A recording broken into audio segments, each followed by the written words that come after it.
लेकिन कुंती कह रही है कि आज मैं अपने पांचों बच्चों को सुरक्षित देख रही हूं प्रभु, इसका कारण केवल एक है कि उस भयानक नदी में मेरे बच्चों की नाव चलाने के लिए आप आ गए थे प्रभु। कैवर्तकः केशवः, नौका चलाने के लिए आप आ गए, तो आज मेरे बच्चे सुरक्षित हैं।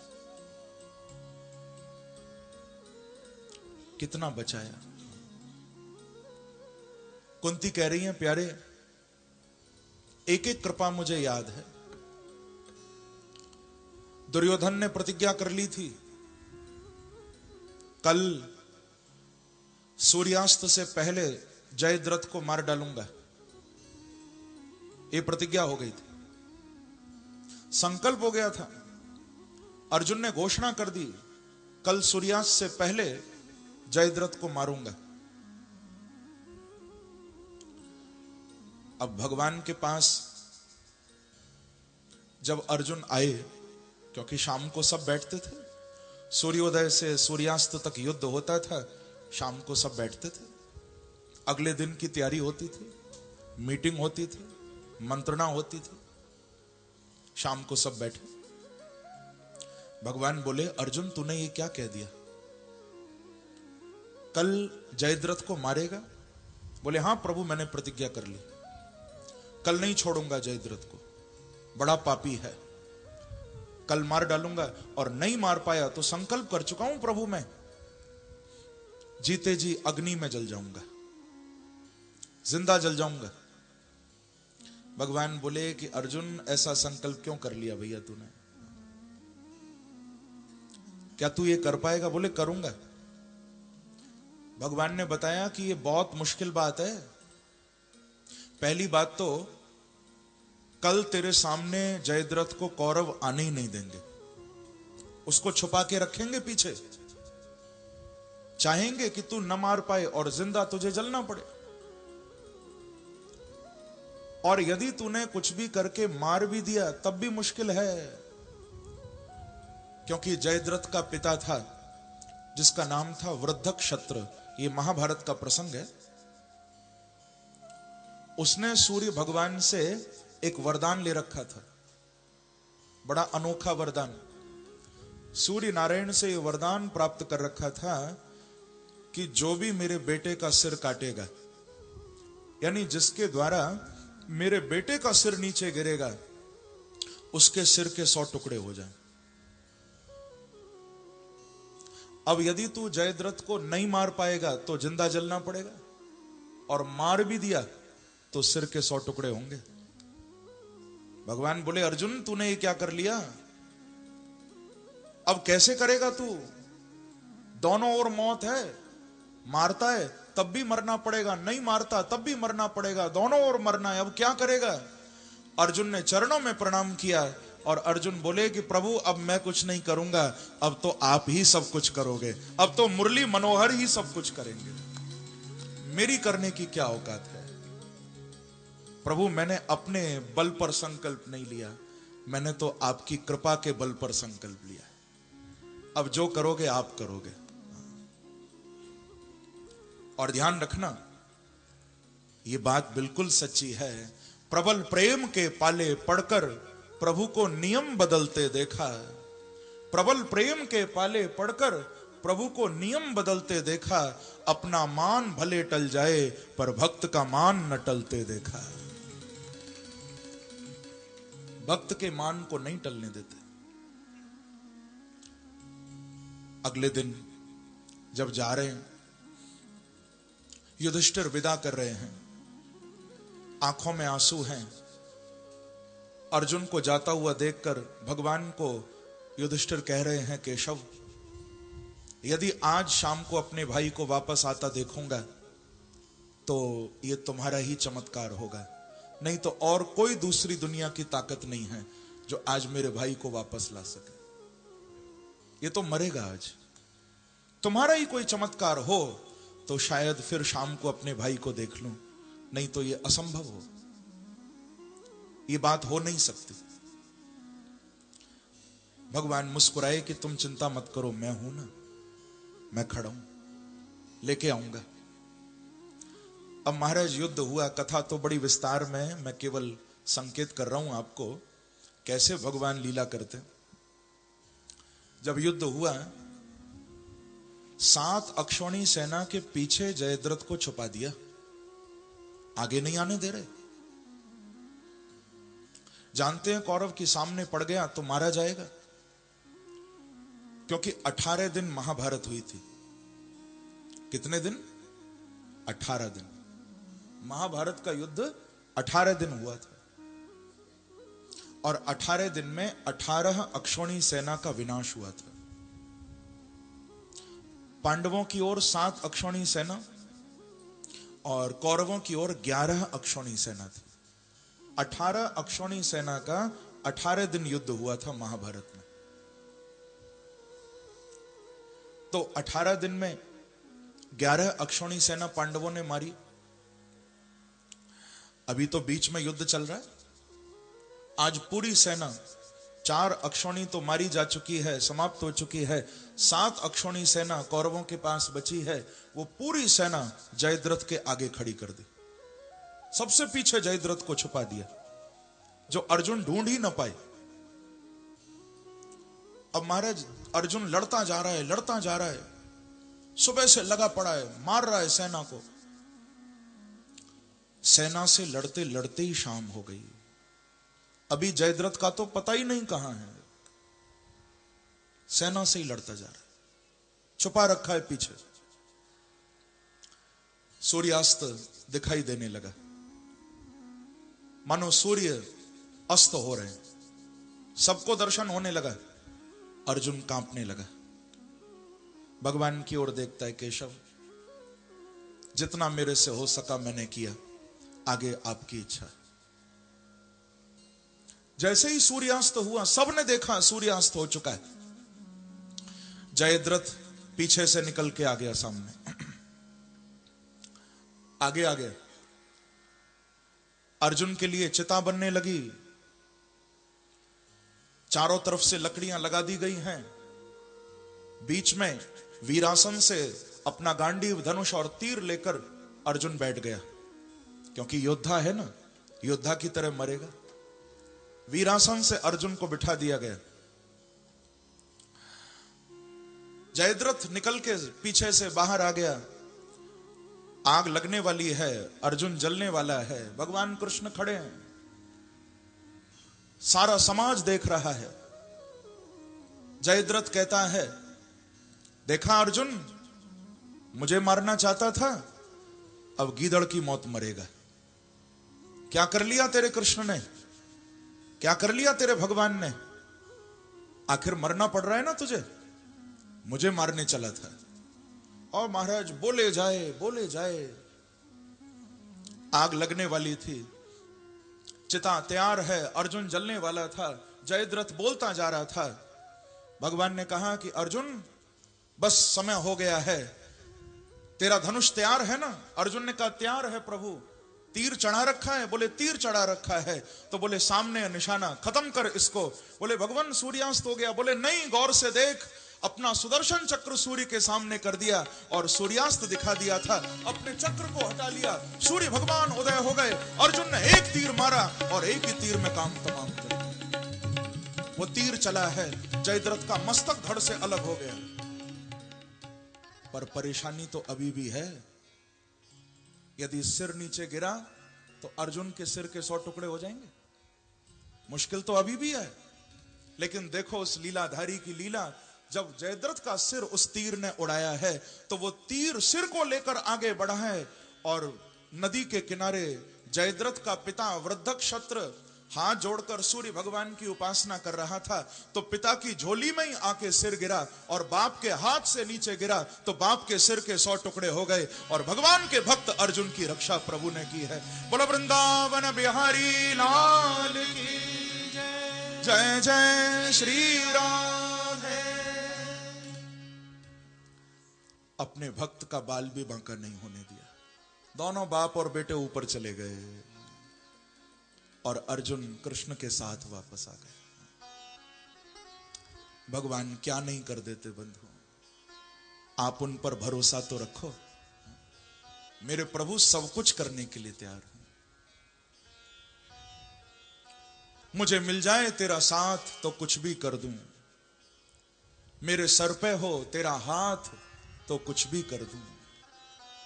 मुझे मिल जाए तेरा साथ तो कुछ भी कर दूं, मेरे सर पे हो तेरा हाथ तो कुछ भी कर दूं।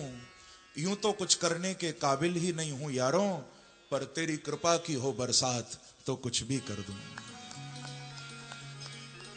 जिसके ऊपर भगवान अपना हाथ रख दें उसका कोई बाल भी बांका नहीं कर सकता। एक बार कहिए श्री राधे। श्री राधे। तो कुंती जी ने स्तुति गाई। आगे पितामह भीष्म के पास भी भगवान गए थे। अब ये प्रसंग ऐसे हैं भागवत के, कितना भी विस्तार किया जाए कम ही लगता है। पर आपको मालूम है आज मुझे थोड़ा आगे बढ़ना है, क्योंकि कल यहां लाला कन्हैया आने वाले। कौन आने वाले? हाँ, मैंने आपको सूचना कल भी दी थी। वैसे कल चौथा दिन है भागवत कथा का। नंदोत्सव मनाएंगे बड़े धूमधाम से। कल आपको ये प्रांगण साक्षात गोकुल लगेगा, और इस गोकुल में छोटे से बालकृष्ण कल प्रकट होंगे, और आप सबको ऐसा ही कल महसूस होगा मानो गोकुल में नहीं, आप सबके जीवन में कल बांके बिहारी आएंगे। ऐसी आपको अनुभूति होगी। तो इसीलिए थोड़ा आज मैं आगे बढ़ूंगा, कुछ प्रसंगों का समास और व्यास करते हुए। भीष्म पितामह के पास भगवान दर्शन देने गए थे। अंतिम समय था जीवन का। 57 दिनों से बाणों की शैया पर भीष्म पितामह पड़े हुए थे। 57 दिन कुरुक्षेत्र की भूमि। भगवान ने वचन दिया था कि बाबा जब आपका अंतिम समय आएगा तो मैं आऊंगा आपको दर्शन देने। प्रभु ने वचन दिया था। भगवान पहुंचे थे दर्शन देने। भीष्म पितामह ने भागवत में 11 श्लोकों में स्तुति गाई थी भगवान की, रोते रोते। भगवान को कहते हैं कि इति मत रूप कल्पिता वितृष्णा भगवत सात्वत पुंगवे विभुम्नि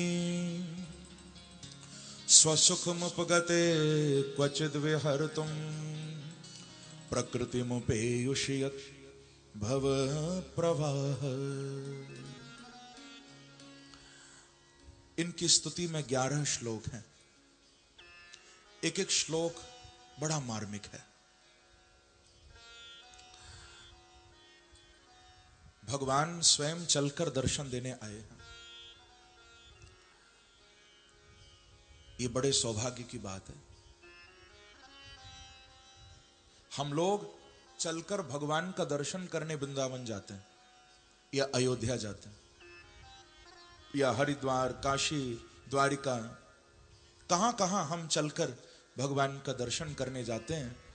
लेकिन जिस भक्त ने जीवन भर भगवान का इंतजार किया होगा, मेरे प्रभु कहते हैं जब ऐसा मेरा भक्त शरीर छोड़ता है तो मैं स्वयं उसको दर्शन देने के लिए आता हूं।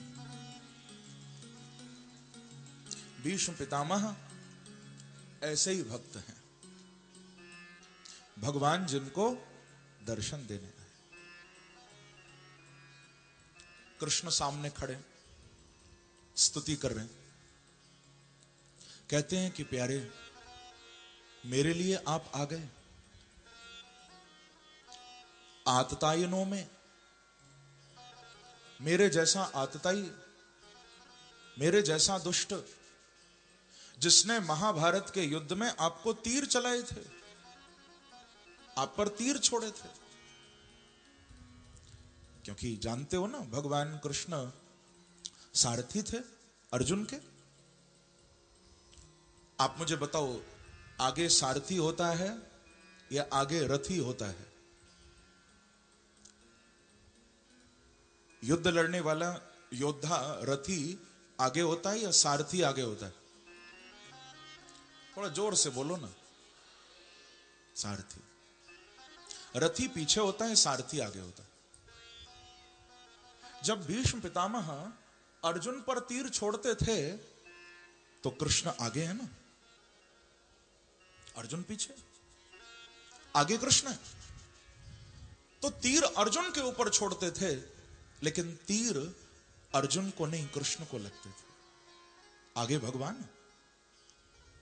त्वची विलसत कवचेस्तु कृष्ण आत्मा।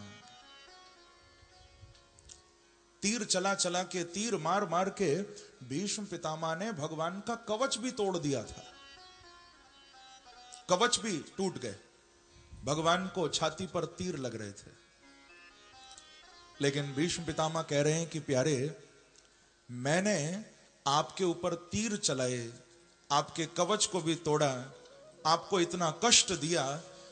अब आप कितने दयालु हो इसका मैं कैसे वर्णन कर सकता हूं कि तीर मारने वाले को भी अंतिम समय दर्शन देने के लिए आप आ गए हो। तुमसे बड़ा दयालु दुनिया में कौन हो सकता है? तीर चलाने वाले को भी दर्शन देने आ गए तुम। वाह प्यारे, तुमसे बड़ा दयालु नहीं हो सकता कोई। कि त्रिभुवन कमनो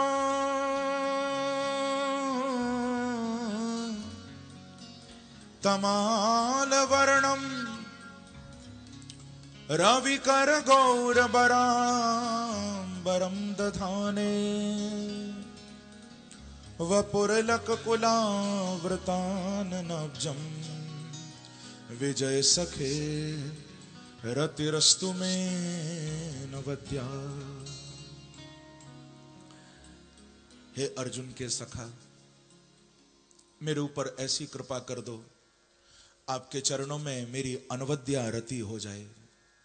अनवद्या रति यानी कभी न रुकने वाला प्रेम मेरा आपके चरणों में हो जाए, ऐसी प्रार्थना की। उत्तरायण सूर्य हो गए, भीष्म पितामह के शरीर से प्राण निकले और भगवान के चरणों में लीन हो गए। देवताओं ने दुंदुभियां बजाई, नगाड़े बजाए, जय जयकार की। बोलो भक्त वत्सल भगवान की जय। भीष्म पितामह जी महाराज की जय। एक भक्त का भगवान से मिलन हो गया। भगवान ने खड़े होकर अंतिम संस्कार करवाया पांडवों के द्वारा। बाद में द्वारिका पधारे, पीछे से महाराज परीक्षित जी का जन्म हुआ। उस जन्मोत्सव को मनाने के लिए भी भगवान लौटकर आए थे द्वारिका से। फिर उस जन्मोत्सव को मनाकर वापस द्वारिका चले गए। आनर्तान स उपवृज्य सुरिधान जनपदान स्वकान। द्वारिका में बड़ा स्वागत प्रभु का हुआ। श्री विदुर जी ने धृतराष्ट्र और गांधारी को मुक्ति का रास्ता दिखाया। दोनों को हरिद्वार ले गए, भगवान का भजन कराया। अर्जुन कृष्ण को छोड़ने द्वारिका गया था, पर 7 महीने हो गए अर्जुन लौट के नहीं आया। युधिष्ठिर जी को बड़ी चिंता हुई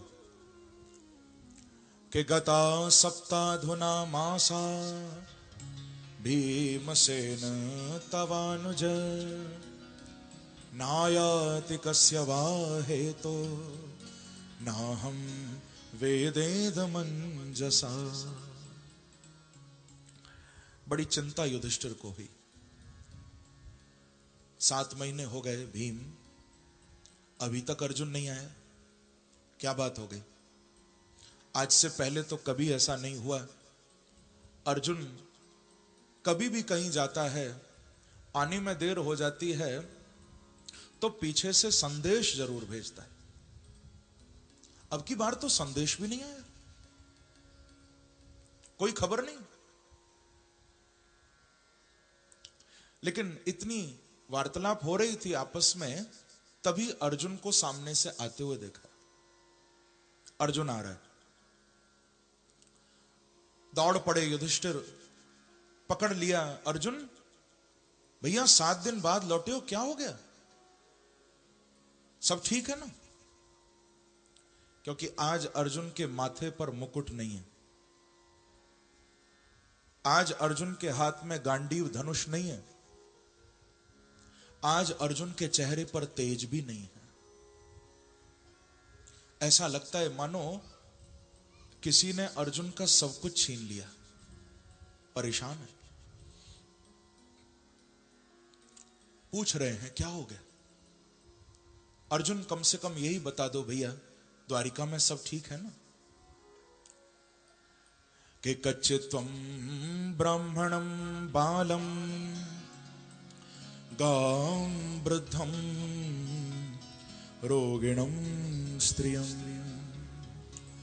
शरणोपसृतं सत्वं नात्याक्षी शरणप्रद, नात्याक्षी शरणप्रद। क्या बात हो गई अर्जुन? क्या तुमसे कोई अनुचित कार्य हो गया जो नहीं करना चाहिए था? क्या ऐसा कुछ तुमने कर दिया?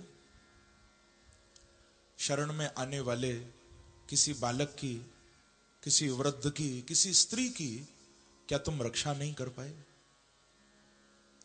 या किसी को दान देने का वचन कर दिया और दान नहीं दे पाए? क्या बात है? मानो युधिष्ठिर बताना चाह रहे हैं कि ये बातें यदि जीवन में हुई होंगी तो व्यक्ति का सारा तेज चला जाएगा। शरण में आने वाले की रक्षा नहीं करोगे तो तेजहीन हो जाओगे। दान करने का संकल्प करके दान नहीं करोगे, तेजहीन हो जाओगे। किसी को कष्ट दोगे, किसी को सताओगे, तुम्हारा तेज चला जाएगा। क्या बात है अर्जुन? अरे भैया कुछ तो बोलो, कम से कम ये बताओ मेरे नंद नंदन श्री कृष्ण तो द्वारिका में ठीक है ना? क्योंकि तुम कृष्ण को छोड़ने गए थे, कृष्ण तो ठीक है। जैसे ही कृष्ण सुना, नंद नंदन सुना, आंखों में आंसू आ गए, रो पड़े और कहते हैं कि वंचितो हम महाराजा हरिणा बंधुरूपिणा येन मे पहृतं तेजो देव विस्मापनं महत्, देव विस्मापनं महत्। भैया अब कुशल मंगल कहां है? आप ये समझ लो, जिनके चरणों में रहने से हमें सुख मिले, जिनकी कृपा से हमने जीवन में सारा आनंद भोगा, सारा सुख भोगा, ऐसा समझ लो आज वो कृष्ण हमें लूट कर चले गए। सारी द्वारिका सागर में डूब चुकी है भैया। यदुवंश आपस में लड़कर समाप्त हो चुका है। भगवान कृष्ण अपनी लीला का संवरण करके अपने परम धाम जा चुके हैं। लुट गया भैया मैं, वंचितो हम, मैं लुट गया। अर्जुन कहता है मुझे अपनी ताकत पर बड़ा अभिमान था। मैं सोचता था कि मैं गांडीवधारी अर्जुन हूं, मेरे समान दुनिया में कोई धनुष बाण चलाने वाला नहीं है। पर मालूम है भैया, आज जब मैं द्वारिका से लौट रहा था, मेरे साथ कुछ स्त्रियां थीं जो बच गईं, कुछ बच्चे थे जो बच गए। उन सबको लेकर मैं द्वारिका से लौट रहा था और रास्ते में कुछ भीलों ने मुझे लूट लिया, हमारे काफिले पर आक्रमण कर दिया, सब लूट के ले गए। मैं धनुष नहीं उठा पाया, मैं तीर नहीं चला पाया। क्यों नहीं चला पाया? क्योंकि मुझे मालूम चल गया है आज कि धनुष मेरा था, तीर मेरे थे, लेकिन ताकत तो बांके बिहारी की थी, सारी शक्ति कृष्ण की थी। गांडीव मेरा था, ताकत भगवान की थी। आज मैं तीर नहीं चला पाया। रोने लगे, पांडव सब रो रहे हैं, द्रौपदी रो रही है। और कुंती ने तो जैसे ही सुना, इतना कृष्ण से प्रेम था कुंती जी को, कुंती ने तो प्राण ही त्याग दिए कृष्ण के वियोग में। कन्हैया चले गए तो मैं क्या करूंगी जी के। एकांत भक्त्या भगवत्यदोक्षजे निवेशितात्मो परराम संसृते। कुंती ने शरीर छोड़ दिया। पांडवों ने अपनी मां का अंतिम संस्कार किया। आगे जब परीक्षित जी बड़े हुए, लगभग 15 वर्ष के हो गए, तो परीक्षित को राजगद्दी पर बिठाया, राज तिलक कर दिया। क्योंकि ये हैं तो भले ही छोटे लेकिन बड़े योग्य हैं परीक्षित, गद्दी पर बिठाया। पांडव महाप्रयाण के लिए वन में पधारे और स्वर्गारोहण किया। उत्तराखंड की ओर गए, वहां से स्वर्गारोहण हुआ। परीक्षित गद्दी पर बैठे, बहुत अच्छी तरह प्रजा का पालन किया। हर प्रकार से जीवन में आनंद है। उत्तर की बेटी इरावती से शादी की। जन्मेजय आदि सुंदर सुंदर पुत्र हुए। कृपाचार्य जी को अपना कुल गुरु बनाया। 3 बार गंगा के तट पर हरिद्वार में अश्वमेध यज्ञ भी किया। कली के निग्रह का प्रसंग भी सूत जी ने सुनाया। अभ्यर्थितस्तदा तस्मै स्थानानि कलये ददौ द्यूतम पानम स्त्रियः सूना यत्रा धर्मश्चतुर्विध। ये प्रसंग भी सुनाया। लेकिन गलती कब हुई? गलती तब हुई है जब परीक्षित 45 साल के हो गए। तब जीवन में एक बहुत बड़ा अपराध हो गया। इसीलिए बंधुओं, जीवन के हर पल को बड़ी समझदारी से जियो। बेहोशी में काम मत करो। हम आधे से ज्यादा काम बेहोशी में करते। होश में जियो। जो बेहोशी में जीता है उसका जीना जीना नहीं है। खा लिया, पी लिया, सो गए, उठ गए। आपकी हर क्रिया होश पूर्वक होनी चाहिए, जागृति में होनी चाहिए। एक बार गलती हो गई कि एकदा धनुरुद्यम्य व्यचरन् मृगयां बने। एकदा, एक बार गलती हुई थी। क्या? 45 साल के जब परीक्षित हो गए, शिकार खेलने वन में चले गए थे। वन में अपने मंत्रियों से साथ छूट गया, बिछड़ गए। भूखे प्यासे जंगल में भटक गए। संत शमीक की कुटिया पर पहुंचे। सोचते थे कुछ खाने को मिलेगा, कुछ पीने को मिलेगा। पर अंदर गए तो संत समाधि में बैठे, आंखें बंद है। अब इनके अंदर रजोगुण आ गया कि मैं तो राजा हूं, और ये संत इतना बड़ा चक्रवर्ती राजा इसके द्वार पर खड़ा है, ये आंखें बंद करके समाधि का नाटक करता है।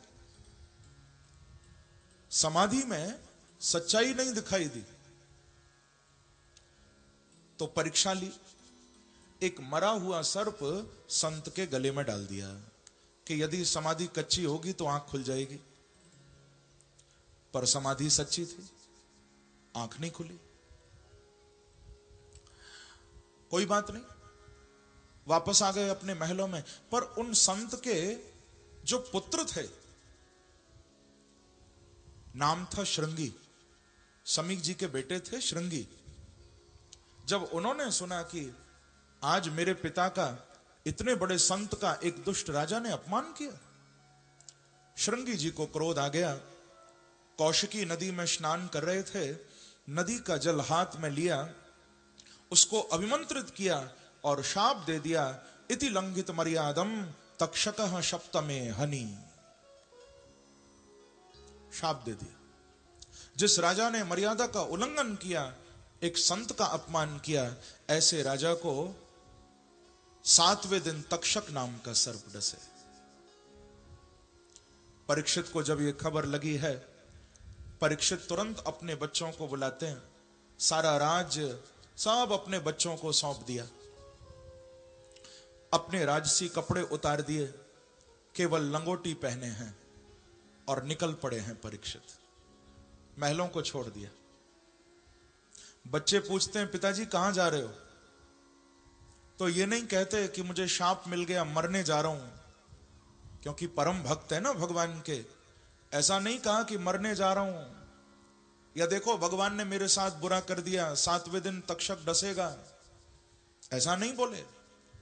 परीक्षित कहते हैं, बच्चों, मैं राजा बन के इतना फंस गया था कि भजन नहीं कर पा रहा था, तो देखो बांके बिहारी ने कितनी बड़ी कृपा कर दी, 7 दिन के लिए मुझे भजन करने का टाइम दे दिया है। अब मैं भजन करूंगा और प्रभु के चरणों में जाऊंगा। परीक्षित ने इस शाप को भी भगवान की कृपा के रूप में स्वीकार किया। गंगा के तट पर पहुंचे हैं, वो बड़ा पवित्र स्थान है। आपने तो नाम सुना ही होगा, जिसको आज हम शुकताल बोलते हैं। मुजफ्फरनगर से बड़ा पास में है और प्राचीन नाम है शुक तीर्थ, आज लोग शुकताल बोलते हैं। वहां गंगा के तट पर परीक्षित पहुंचे। बड़े बड़े संत बैठे हैं, बड़े बड़े महापुरुष महात्मा विराजे हैं।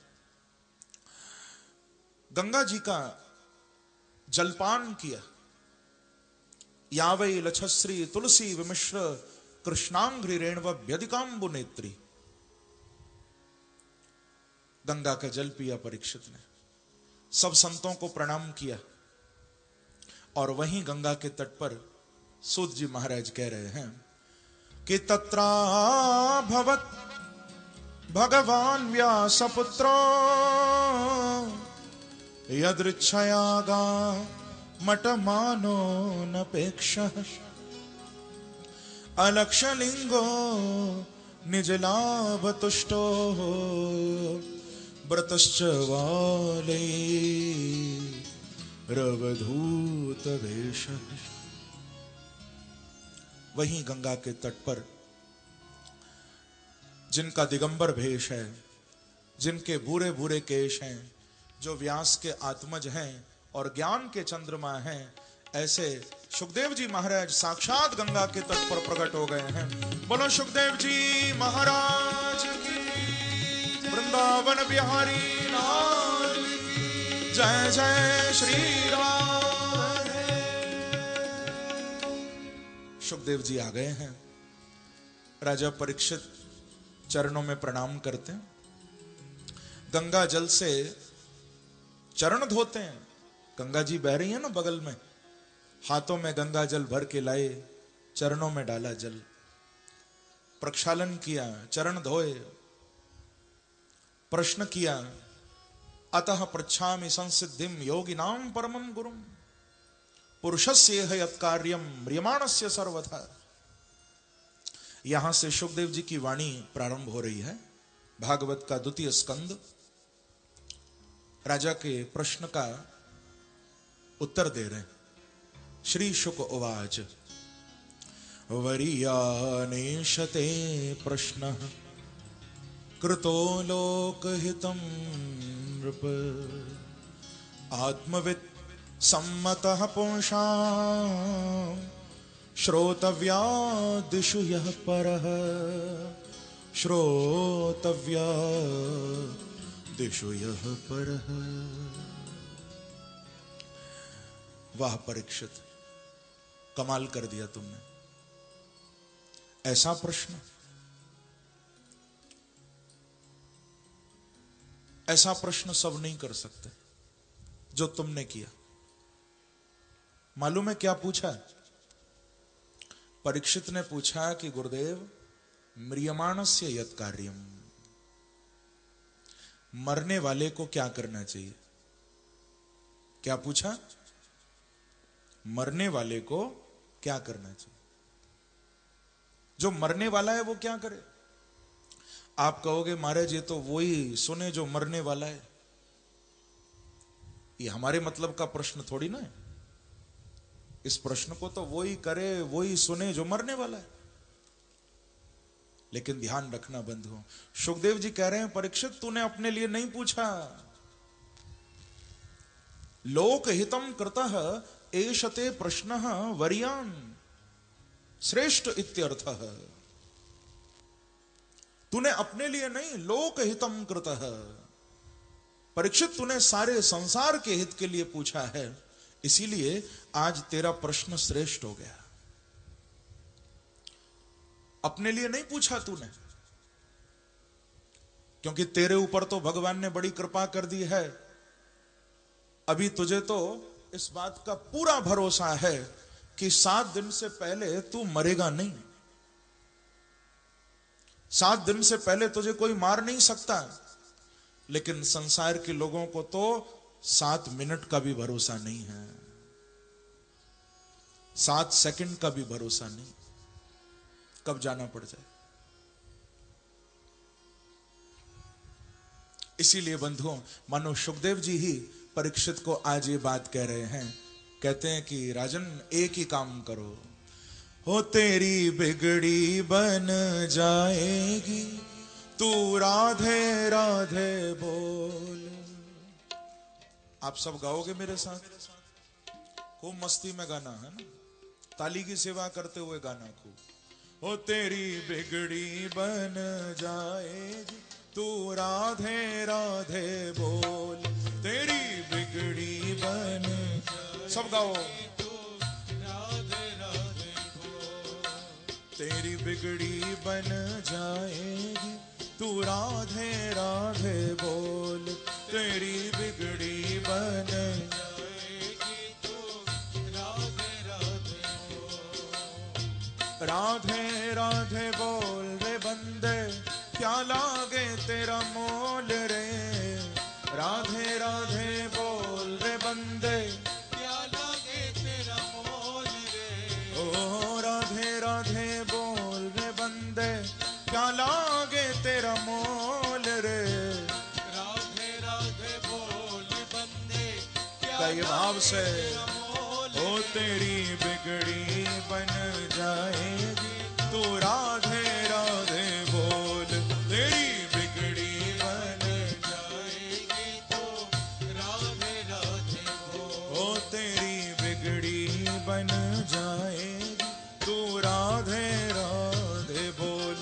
तेरी बिगड़ी बन जाएगी, तो राधे राधे बोल। राधे राधे नाम बंदे, जिसने प्रेम से गाया। ओ राधे राधे नाम बंदे, जिसने प्रेम से गाया। राधे राधे नाम बंदे, जिसने प्रेम से गाया। राधे राधे नाम बंदे, जिसने प्रेम से गाया। तो उसको श्री राधा रानी ने अपने धाम बुलाया। उसको श्री राधा रानी ने अपने धाम बुलाया। उसको श्री राधा रानी ने अपने धाम बुलाया। उसको श्री राधा रानी ने अपने धाम बुलाया। तुझको भक्ति मिल जाएगी, तू राधे राधे बोल। तुझको भक्ति मिल जाएगी, तो राधे राधे बोल। ओ तेरी बिगड़ी बन जाएगी, तू राधे राधे बोल। तेरी बिगड़ी बन जाएगी, तो राधे। ऐसे नहीं, तालियों की सेवा करते हुए जाओ।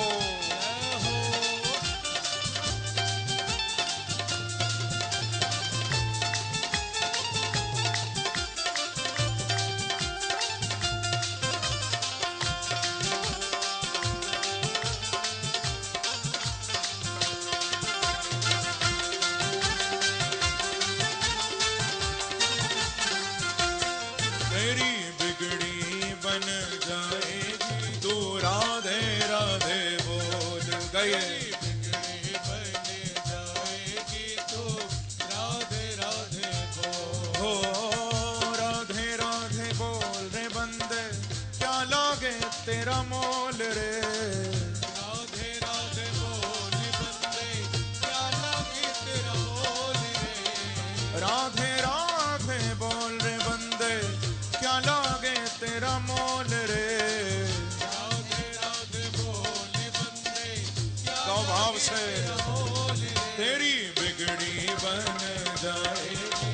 राधे राधे बोल, तेरी बिगड़ी बन जाएगी तो राधे राधे बोल। ओ तेरी बिगड़ी बन जाएगी तो राधे राधे बोल, तेरी बिगड़ी बन जाएगी तो राधे राधे बोल।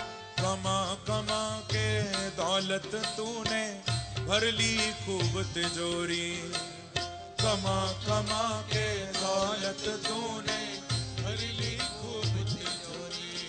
ओ कमा कमा के दौलत तूने भर ली खूब तिजोरी, ओ कमा कमा के दौलत तूने भर ली खूब तिजोरी। भूल गया तू मिली थी तुझको आयु बहुत ही थोड़ी, भूल गया तू मिली थी तुझको आयु बहुत ही थोड़ी। हम लोग पैसा कमाने में ये भूल जाते हैं कि जीवन तो बहुत थोड़ा सा है। खाली पैसा ही नहीं कमाना। सिकंदर ने कितना पैसा इकट्ठा किया लोगों को लूट के।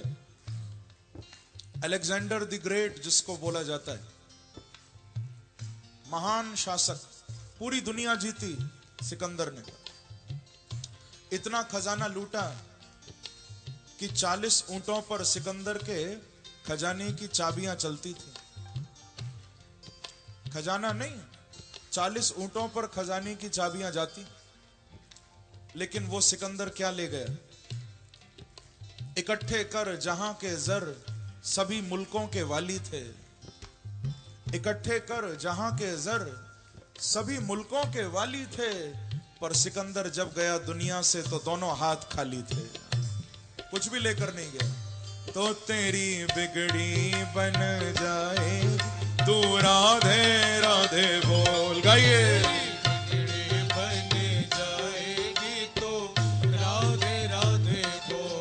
तेरी बिगड़ी बन जाएगी तू राधे राधे बोल, तेरी बिगड़ी बन जाएगी तो राधे राधे बोल। ओ कमा कमा के दौलत तूने भर ली खूब तिजोरी, ओ कमा कमा के दौलत तूने भर ली खूब तिजोरी।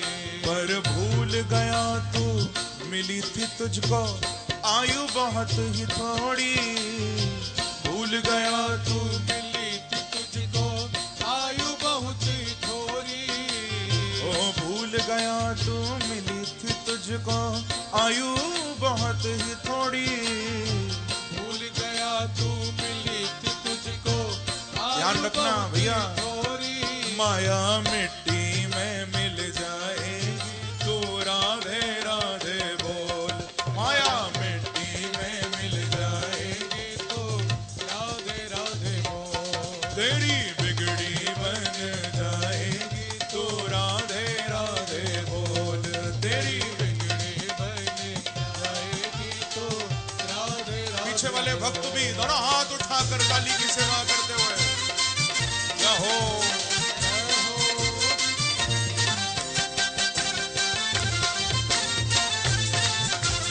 कहिए श्री राधे।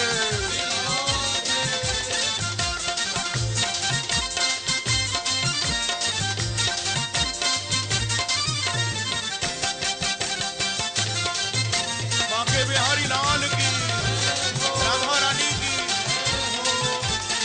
तेरी बिगड़ी बन जाएगी तो राधे राधे बोल, तेरी बिगड़ी बन जाएगी तो राधे राधे बोल। ओ राधे राधे बोल रे बंदे क्या लागे तेरा मोल रे, राधे राधे बोल रे बंदे क्या लागे तेरा मोल रे। ओ राधे राधे बोल रे बंदे क्या लागे तेरा मोल रे, राधे राधे बोल रे बंदे क्या लागे तेरा मोल रे। ये बताओ, राधे राधे गाने में पैसा तो नहीं लग रहा, कोई मोल तो खर्च नहीं हो रहा, खाली जुबानी तो हिलानी पड़ रही है, कोई मोल भी नहीं लगता और ऊपर जाने की सीढ़ी भी खड़ी हो जाती है, भगवान के चरणों तक पहुंचने का रास्ता भी खुल जाता है, पैसा भी खर्च नहीं होता। यदि फिर भी प्रभु का नाम न गाओ तो हमसे बड़ा कोई अभागा नहीं है। गाओ मस्ती में, तेरी बिगड़ी बन जाएगी, तेरी बिगड़ी बन जाएगी, तू राधे राधे बोल, तेरी बिगड़ी बन जाएगी, तू राधे राधे बोल, ओ तेरी बिगड़ी बन जाएगी, तू राधे राधे बोल, तेरी बिगड़ी बन जाएगी, तू राधे राधे बोल। पांच तत्व से बनी है मिलकर तेरी सुंदर काया, ओ पांच तत्व से बनी है मिलकर तेरी सुंदर काया, ओ पांच तत्व से बनी है मिलकर तेरी सुंदर काया, पांच तत्व से बनी है मिलकर तेरी सुंदर काया। मुझे थोड़ा बताओ, आपका शरीर किससे बना है? सोने से बना है? चांदी से तो जरूर बना होगा। अच्छा, सोने चांदी से किसका बना है? और कई लोग सोना चांदी इतना पहनते हैं, लगता है कि सोने चांदी से पूरे ढक ही जाएंगे। भैया कितना भी पहनो, शरीर तो मिट्टी है ना। मिट्टी को सोने से चांदी से लोग ढक लेते हैं, उसमें कोई बुराई नहीं। सोना पहनना, चांदी पहनना कोई बुरी बात नहीं है, वो तो आभूषण है। लेकिन भूलना नहीं कि शरीर मिट्टी है। मैं कहा करता हूं, मत रीझना ऊपर की सफाई पर, मत रीझना ऊपर की सफाई पर, ये तो सोने का बरक लगा है मिट्टी की मिठाई पर। ये मिठाई तो अंदर से पूरी मिट्टी की है, ऊपर से भगवान ने ये स्किन अच्छी दे दी, खाल अच्छी दे दी, सोने जैसी चांदी जैसी, अंदर तो सब मिट्टी है। तो पांच तत्व से बनी है मिलकर तेरी सुंदर काया, पांच तत्व से, सब गाओ, मिलकर तेरी सुंदर काया, ओ पांच तत्व से बनी है मिलकर तेरी सुंदर काया, पांच तत्व से बनी है मिलकर तेरी सुंदर काया। विषय भोग में पढ़कर तूने इसको खूब गवाया, विषय भोग में पढ़कर तूने इसको खूब गवाया, ओ विषय भोग में पढ़कर तूने इसको खूब गवाया, विषय भोग में पढ़कर तूने इसको पर ध्यान रखना, काया मिट्टी में मिल जाए तू राधे राधे बोल, काया मिट्टी में मिल जाएंगे तो राधे राधे बोल, काया मिट्टी में मिल जाएंगे तो राधे राधे बोल, काया मिट्टी में मिल जाएंगे तो राधे राधे बोल, ओ राधे राधे बोल रे बंदे, क्या लागे तेरा मोल रे, राधे राधे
श्री राधे राधे बोल रे बंदे क्या लागे तेरा मोल रे।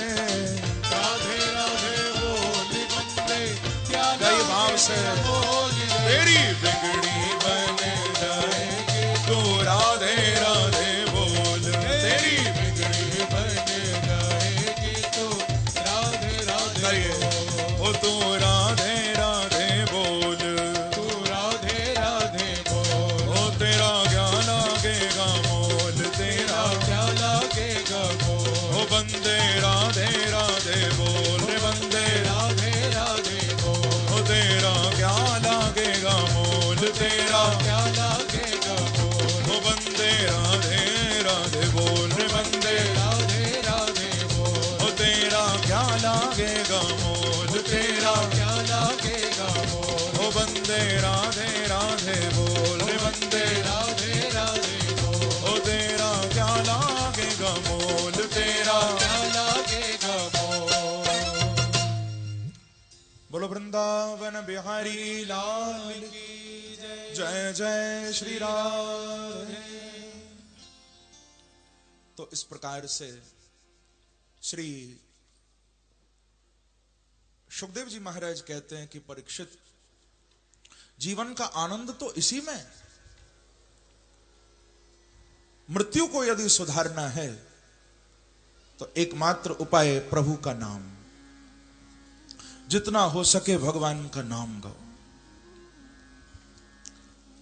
सुखदेव जी ने बड़ा दिव्य उपदेश किया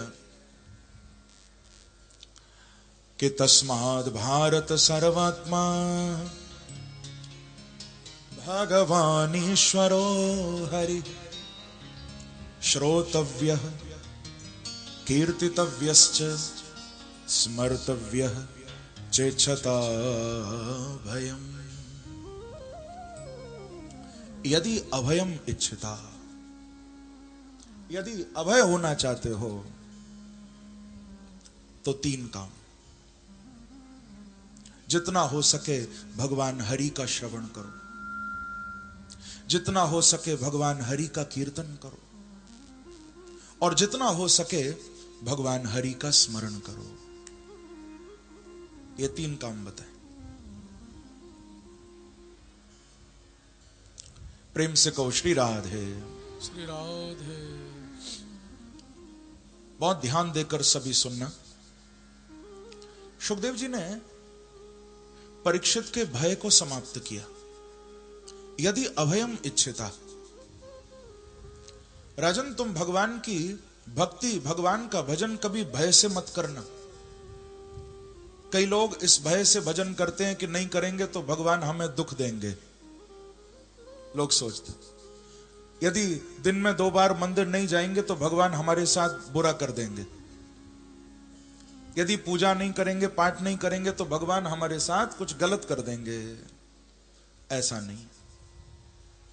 यदि इस भय से तुम भजन कर रहे हो तो बेकार है।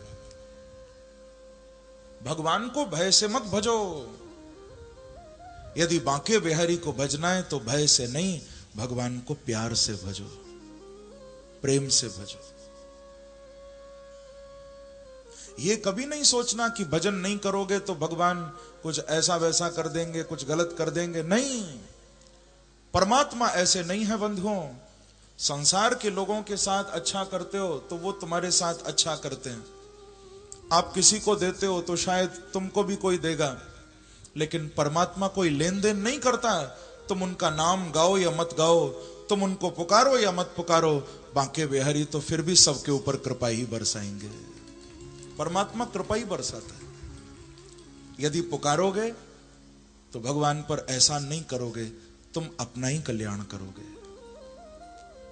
भगवान इस बात के भूखे नहीं है कि तुम पुकारो उनको। तुम पुकारते हो तो अपनी आत्म शांति के लिए पुकारते हो। तुम पूजा करते हो तो अपने मन की शुद्धि के लिए करते हो। यही बात परीक्षित को समझाई। विराट स्वरूप का वर्णन किया, फिर प्रादेश मात्र सूक्ष्म स्वरूप का वर्णन किया। अनेक देवी देवताओं की उपासना के संबंध में बताया, सद्य मुक्ति और क्रम मुक्ति के संबंध में बताया। इसी द्वितीय स्कंद के चौथे अध्याय में मंगलाचरण किया कि नमो नमस्ते स्त्रुषभाय सात्वतां विदूर काष्ठाय मुहुकुयोगिनां निरस्त साम्या तिशयेन राधसा स्वधामनि ब्रह्मणि रंशते नमः। बड़ा सुंदर मंगलाचरण किया। राजा परीक्षित के अनेक प्रश्नों के उत्तर सुखदेव जी देते हैं। राजा को समझाया कि भगवान संसार को कैसे बनाते हैं, क्योंकि परीक्षित ने सृष्टि के विषय में प्रश्न किया था। भगवान संसार को क्यों बनाते हैं, कैसे बनाते हैं, पद्मकल्प की सृष्टि के संबंध में पूछा था। सुखदेव जी कहते हैं परीक्षित, एक बार ब्रह्मा जी के मन में भी ऐसी जिज्ञासा हुई थी। ब्रह्मा सोचते थे कि मुझे बनाने वाला कौन है। तो ब्रह्मा जी ने 100 साल तक दिव्य तप किया और तप के प्रभाव से ब्रह्मा जी को भगवान के दिव्य वैकुंठ का दर्शन हुआ। भगवान ने प्रकट होकर ब्रह्मा को 4 श्लोक सुनाए। इन 4 श्लोकों को कहते हैं चतुश्लोकी भागवत। भागवत के मूल में ये 4 श्लोक हैं। जो इन 4 श्लोकों का पाठ करते हैं या इनको सुनते हैं, उन्हें भागवत को पढ़ने सुनने का फल मिलता है। ये चतुश्लोकी भागवत भगवान ब्रह्मा जी को सुना रहे हैं, आप भी सुनिए। भगवान कहते हैं, अहमेवासमेवाग्रे नान्यद यद सदसत्परम पश्चादहं यदेतच्च यो वशिष्येत सोऽस्म्यहम् ऋतीर्थं यत्प्रतीयेत न प्रतीयेत चात्मनि तद्विद्यादात्मनो माया यथा भासो यथा तमः यथा महन्ति भूतानि भूतेषु चावचेष्वनु प्रविष्टान्यप्रविष्टानि तथा तेषु न तिष्वहम् एतावदेव जिज्ञास्यं तत्त्वजिज्ञासुनात्मनः अन्वय व्यतिरेकाभ्याम् यत्स्यात् सर्वत्र सर्वदा। ये 4 श्लोक भगवान ब्रह्मा जी को सुनाते। अब इन 4 श्लोकों की व्याख्या करूंगा तो बड़ा समय लगेगा। पहले श्लोक का भाव आप समझो, क्योंकि भगवान ने इन 4 श्लोकों में ब्रह्म तत्व, जगत तत्व, माया तत्व और आत्म तत्व का वर्णन किया। पहले श्लोक में कह रहे हैं ब्रह्मा जी को कि देखो ब्रह्मा, अब तुम संसार बनाने जा रहे हो। मैं तुम्हें ताकत दे रहा हूं संसार बनाने की। मेरी शक्ति से तुम सृष्टि की रचना करोगे। ये रचना का काम भगवान ने ब्रह्मा जी को सौंपा। तुम बनाओगे, ये क्रिएशन तुम्हारे द्वारा होगा, लेकिन ताकत मेरी है। और ये नहीं भूलना, अहम एव आसम एव अग्रे। ब्रह्मा जी, जब तक संसार नहीं है, कुछ भी नहीं है, अहमेव आसम, मैं हूं। संसार से पहले मैं बैठा हूं। और जब सृष्टि बन जाएगी, संसार बन जाएगा, तो उस समय जो कुछ दिखाई देगा, भगवान कहते हैं वो भी मैं ही होऊंगा। यो वशिष्येत सोऽस्म्यहम्। जब सब कुछ समाप्त हो जाएगा, सब कुछ मिट जाएगा, अंत में जो बचेगा बाकी, भगवान कहते हैं वो भी मैं ही होऊंगा। ये ब्रह्मा को उपदेश कर रहे। संसार बनने से पहले भी मैं, संसार बनने के बाद भी मैं, और जो कुछ बना है वो भी मैं। तीनों भगवान। इसको आप एक दृष्टांत के द्वारा समझो। जैसे एक कोई सुनार होता है, सोने से आभूषण बना देता है, सोने को गलाता है, आग में तपाता है, कंगन बन जाता है, हार बन जाता है, अंगूठी बन जाती है, कितने सारे आभूषण बन जाते हैं। लेकिन जब अंगूठी से, हार से मन ऊब जाता है, फिर ले जाते हैं सुनार के पास, वो फिर उसको गला देता है। तो देखो, पहले सोना था,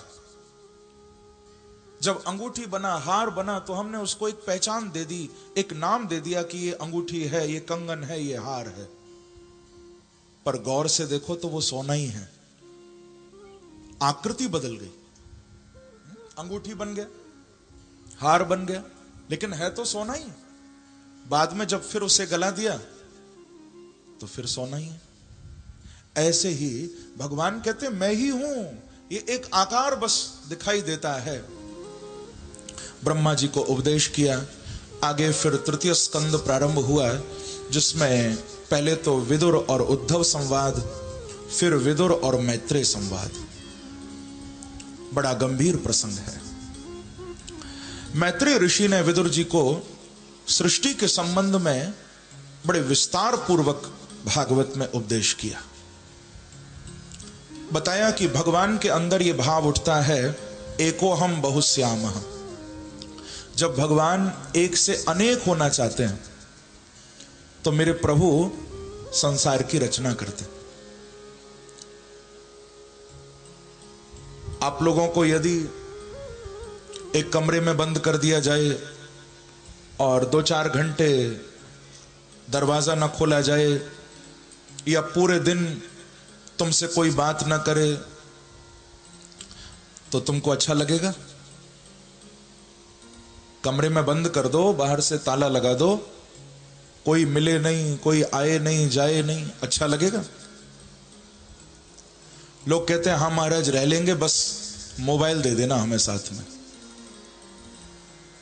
प्रेम से कहो श्री राधे। बस फोन हो, फिर क्या दिक्कत है, सारी दुनिया जेब में। आजकल तो वैसे भी मोबाइल ने इंसान का जीना मुश्किल कर दिया। ये कथा में भी चैन नहीं लेने देता, कथा में भी बहुत बजता है। हद हो गई। मैंने तो सुना किसी गृहस्थी के द्वार पर कोई भिखारी आया, अंदर से मालकिन निकली, बोले बहन जी कृपा करो, बहुत दिनों से भूखा हूं, कुछ खाने को दो। तो घर की जो मालकिन थी बोली भैया अभी खाना बना नहीं है, थोड़ी देर बाद आ जाओ, दूंगी जरूर लेकिन थोड़ा टाइम दो, हाँ अभी बना नहीं है कुछ भी, थोड़ी देर बाद आ जाओ। तो भिखारी कहता है कि मैडम ऐसा करो, मेरा मोबाइल नंबर नोट करो, जब बन जाए खाना तो मुझे मिस कॉल मार देना, एक मिस कॉल दे देना, मैं आ जाऊंगा तुरंत। खाने को रोटी नहीं है लेकिन मोबाइल है, कई दिनों से भूखा है लेकिन फोन है पास में। हाँ, तो कहने का अभिप्राय मैं आपको निवेदन कर रहा था, यदि आपको अकेले छोड़ दिया जाए तो शायद आपका मन ना लगे, कोई भी ना हो तुम्हारे पास में, तुम बोर हो जाओगे, मन नहीं लगेगा। उसी प्रकार से जब हमारा अकेले मन नहीं लगता तो भगवान का अकेले कैसे मन लगेगा। परमात्मा भी जब खेलना चाहता है, लीला करना चाहता है, तो अपने संकल्प से सारे संसार को प्रकट कर देता है। यह भगवान की लीला है, परमात्मा का एक खेल है। उसका क्रम भी बताया। प्रकृति और पुरुष के संयोग से महत तत्व की उत्पत्ति, अहंकार की उत्पत्ति, अहंकार से सतोगुण, रजोगुण, तमोगुण की उत्पत्ति, और फिर इन तीनों के द्वारा मन की उत्पत्ति, मन के अधिष्ठाता देवता की उत्पत्ति, पंच कर्मेंद्रियां, पंच महाभूतों की उत्पत्ति, बुद्धि की उत्पत्ति, और इन सब के द्वारा गोल अंड का निर्माण। समय आने पर जिसमें से विराट पुरुष परमात्मा प्रकट होते हैं, ऐसा एक सरल क्रम भागवत में दिया गया। विस्तार तो बहुत है। और उन्हीं परमात्मा की नाभि से कमल, कमल के ऊपर श्री ब्रह्मा जी की उत्पत्ति, और फिर ब्रह्मा को भगवान सृष्टि की रचना की आज्ञा देते। ब्रह्मा जी ने 10 प्रकार की सृष्टि बनाई। अंडज, उद्भिज, स्वेदज, जरायुज, बड़ा विस्तार है। मानसी सृष्टि में सनत कुमारों को उत्पन्न किया। ब्रकुटी से रुद्र भगवान प्रकट हुए और इसी प्रकार से 10 अंगों से ब्रह्मा जी के 10 प्रजापतियों की उत्पत्ति हुई। मनु और शत्रुपा की उत्पत्ति हुई। भगवान ने वाराह अवतार लेकर हिरण्याक्ष को मारा और पृथ्वी लाकर ब्रह्मा जी को दी। बोलो वारा देव भगवान की जय। ब्रह्मा ने पृथ्वी मनु जी को दी और मनु जी ने मैथुन धर्म से अब मानवों की सृष्टि बनाई है। हम लोग सब मनु की संतान हैं। हम सबके पूर्वज मनु जी हैं। सब मनु की संतान है, इसीलिए हमको मानव कहा जाता है। हम मनु से निकले। मनु जी की 5 संतान थी। 2 बेटे थे, 3 बेटियां थी। प्रियव्रत और उत्तानपाद ये 2 पुत्र थे। आकुति, देहूति और प्रसूति ये 3 बेटियां थी। भागवत में सर्वप्रथम श्री देहूति जी का प्रसंग आया और बड़ा दिव्य चरित्र है। जिन देहूति जी का विवाह ब्रह्मा के कहने पर कर्दम ऋषि के साथ मनु जी ने किया। देहूति ने विवाह के बाद बड़ी सेवा की है। कर्दम महाराज बड़े प्रसन्न हो गए। जैसे भवानी पार्वती भोलेनाथ की अष्टप्रहर सेवा में लगी रहती हैं, ऐसे ही देहूति मैया कर्दम जी की बड़ी सेवा करते। तुष्टो हमद्य तब मान विमानदाया शुश्रूषया परमया परया च भक्त्या। प्रसन्न हो गए कर्दम जी। देहूति, आपने वास्तव में एक धर्म पत्नी की तरह मेरे इस आंगन को सजाया है। मेरे भजन में भी तुमने विक्षेप नहीं डाला। मेरे साधन में भी तुमने किसी प्रकार का कोई विक्षेप नहीं किया। क्योंकि मालूम है, कर्दम और देहूति की जब शादी हुई है, 12 साल तक दोनों के बीच में सत्संग होता रहा। 12 साल। आज जब लोग सुनते हैं, लोग हैरान हो जाते हैं, महाराज पति और पत्नी में 12 साल सत्संग। आज तो 12 मिनट भी सत्संग नहीं होता। हाँ, जूते चप्पल खूब चलते हैं।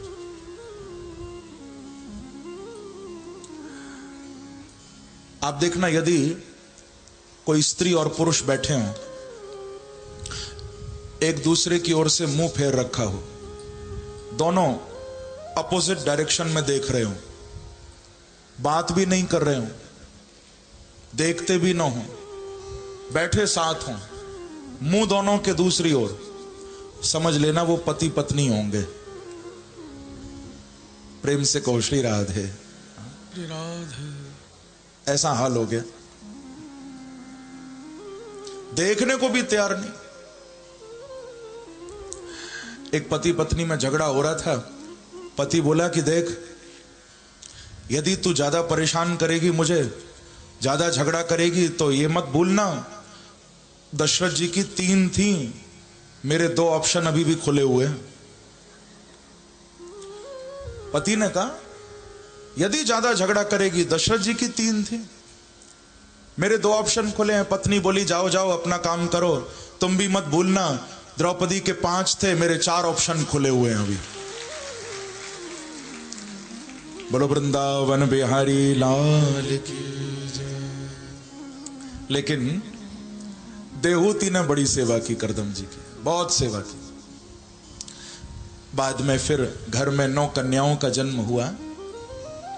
10वीं संतान के रूप में ज्ञान अवतार लेकर भगवान आए हैं, जिसे कहते हैं कपिल अवतार।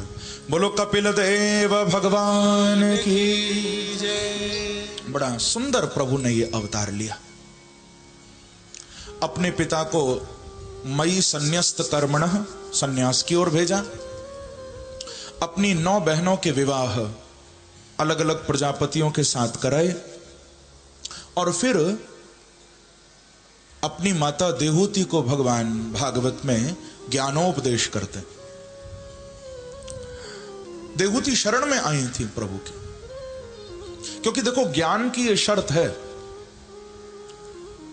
ज्ञान उसको ही देना चाहिए जो श्रद्धा से ज्ञान को लेना चाहे। अश्रद्धावान को ज्ञान नहीं देना चाहिए। श्रद्धावान लभते ज्ञानम, ये सूत्र है। देहूति शरण में आई है और कितनी सुंदर प्रार्थना की कि तम त्वागताहं शरणं शरण्यो स्वभृत्य संसार तरो कुठारम जिज्ञासयाहं प्रकृते पुरुषस्य नमामि सद्धर्म वेदां वरिष्ठम। बड़ा सुंदर प्रार्थना माता देहूति ने की। आप लोग बहुत ध्यान से सुनना, बस थोड़ी देर में कथा का मैं विश्राम करूंगा। ये बड़ा दिव्य प्रसंग है, बहुत ध्यान से सुनना। देहूति कहती हैं, हे कपिल, अब तक मैं आपको अपना पुत्र समझ रही थी, लेकिन आप मेरे पुत्र नहीं हो। हां, मेरे पुत्र बनकर आए हो, पर अब मैं समझ रही हूं तुम मेरे पुत्र नहीं हो, तुम तो भगवान का कोई स्वरूप हो। क्योंकि मुझे आपके अंदर ज्ञान का प्रकाश दिखाई दे रहा है। स्वभृत्य संसार तरोह कुठारम। वाह, देहूति कह रही हैं तुम्हारे चरण कैसे। स्वभृत्य अर्थात स्वभक्तानाम संसारेव तरुः तस्य कुठारम छेत्तारम इत्यर्थः। आपके जो चरण हैं वो कैसे हैं, अपने भक्तों के लिए कुल्हाड़ी की तरह हैं। कुठारम छेत्तारम, जैसे आपने देखा होगा कुल्हाड़ी कितनी छोटी होती है, पेड़ कितना बड़ा होता है, पर कोई यदि जुट जाए, लग जाए पूरी तरह से, तो छोटी सी कुल्हाड़ी बड़े से बड़े पेड़ को काट देगी। कितना बड़ा भी पेड़ क्यों न हो, एक छोटी सी कुल्हाड़ी पेड़ को काट के पटकने में समर्थ है। देहूति कह रही हैं, प्रभु उसी प्रकार से आपके चरण बड़े छोटे हैं, लेकिन जो भक्त आपके चरणों में आ जाता है उसका जन्म जन्म का भवबंधन आप काट देते हो, उसके कर्मों के बंधन को समाप्त कर देते हो और अपनी शरण में ले लेते हो। तरोह कुठारम जिज्ञासयाहं, ज्ञातुम इच्छया, मैं जिज्ञासा लेके आई हूं आपके चरणों में, क्योंकि आप सद्धर्म विदाम वरिष्ठम, ये नाम दिया है भगवान को, सद्धर्म विदाम वरिष्ठम। सताम यो धर्म तद विदाम वरिष्ठम अर्थात श्रेष्ठम। आप सद्धर्म को जानने में, आप भागवत धर्म को जानने में परम श्रेष्ठ हैं। भगवान मेरे ऊपर कृपा करो। भगवान बोले कि माता जी, पहले आप मुझे बताओ कि परेशानी क्या है।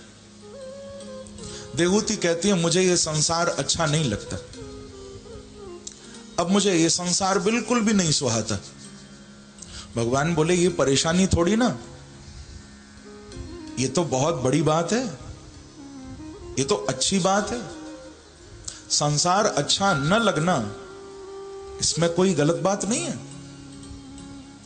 आप कहती हो मुझे संसार अच्छा नहीं लगता, भगवान कहते हैं माता जी यहीं से सत्संग की शुरुआत होती है, क्योंकि जब संसार अच्छा लगता है तो मैं अच्छा नहीं लगता, और जिस दिन संसार अच्छा नहीं लगता उस दिन प्रभु कहते हैं मैं इस जीव को अच्छा लगने लगता हूं।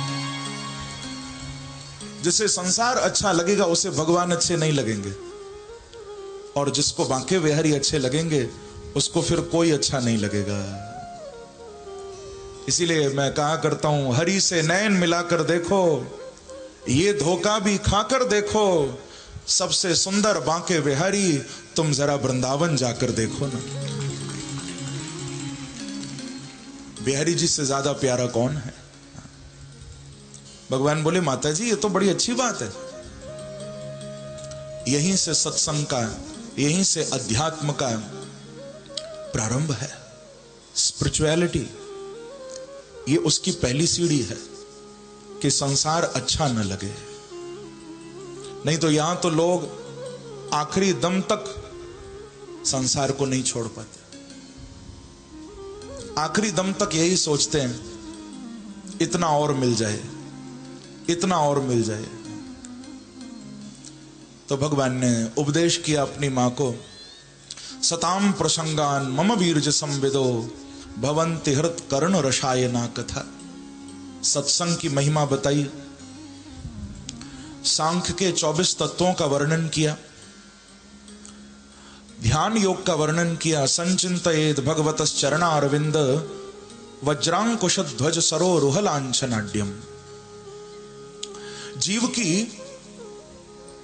इस संसार में कैसे गति होती है, कैसे जीव आता है, कैसे यहां रहकर कर्मानुसार सुख दुख भोगता है, कैसे यहां से चला जाता है, यह भी भगवान ने बताया। अब प्रसंग तो इतना लंबा है, यदि मैं इस पर चर्चा करूं तो आगे नहीं बढ़ पाऊंगा बिल्कुल भी, तो मैंने केवल सार आपको बताया। अंत में भगवान यही कहते हैं अपनी मां को कि माता जी यदि पाना हो तो मेरी भक्ति को पालो। ये सार बताया प्रभु ने। मुक्ति के पीछे मत भागो, ज्ञान के पीछे मत भागो, वैराग्य के पीछे मत भागो, भगवान कहते हैं मेरी भक्ति के पीछे भागो।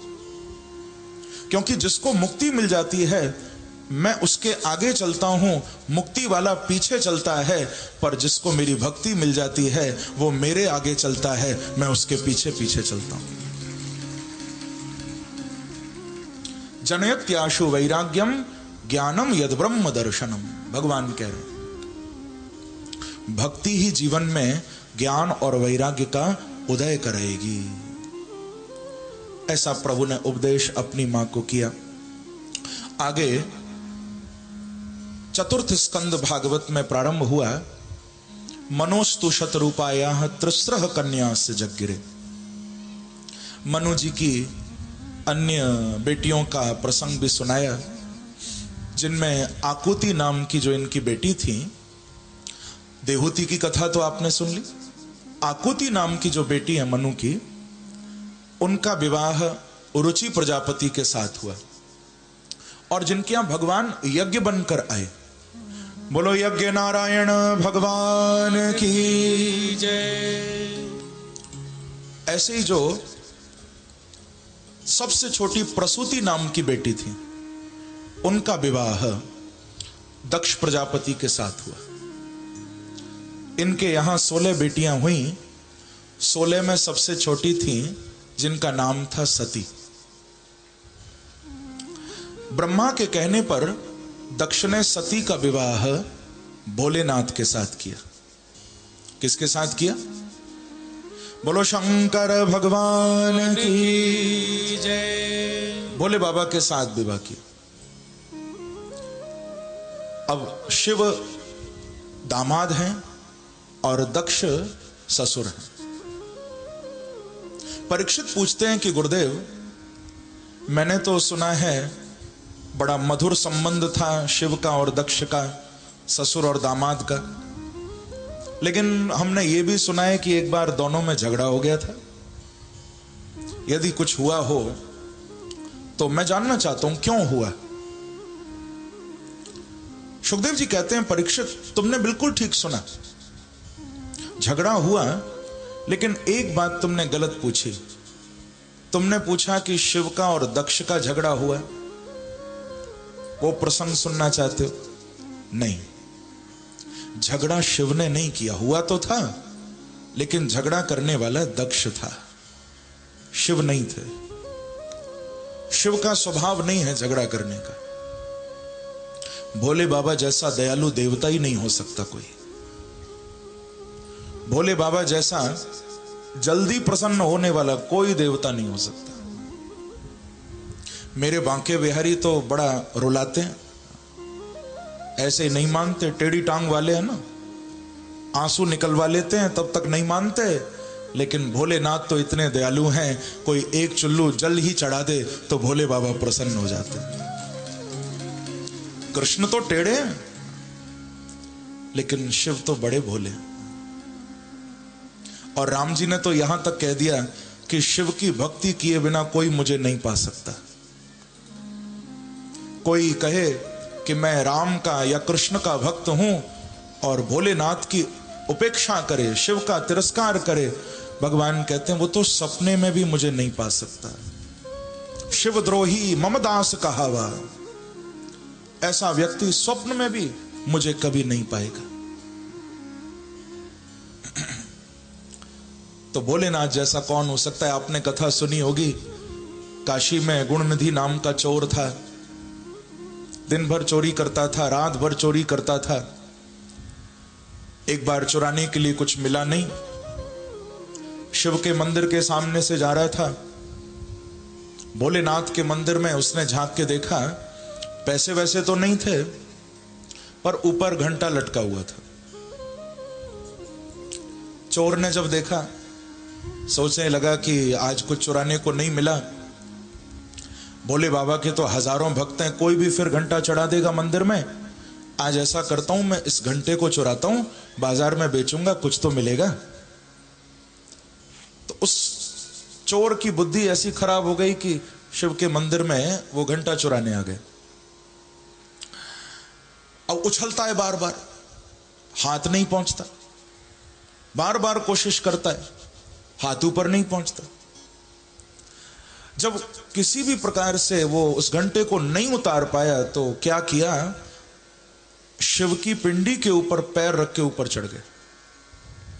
शिवलिंग के ऊपर अपना पैर रखा, ऊपर चढ़ के घंटा खोलने लगा। जैसे ही पैर रख के ऊपर चढ़ा है तो भोलेनाथ कितने दयालु हैं, साक्षात भोलेनाथ मंदिर में प्रकट हो गए हैं। बोलो शंकर भगवान की जय। भोले बाबा आ गए और कहने लगे, बरम ब्रूही, बेटा वरदान मांग, वरदान मांग, क्या चाहिए?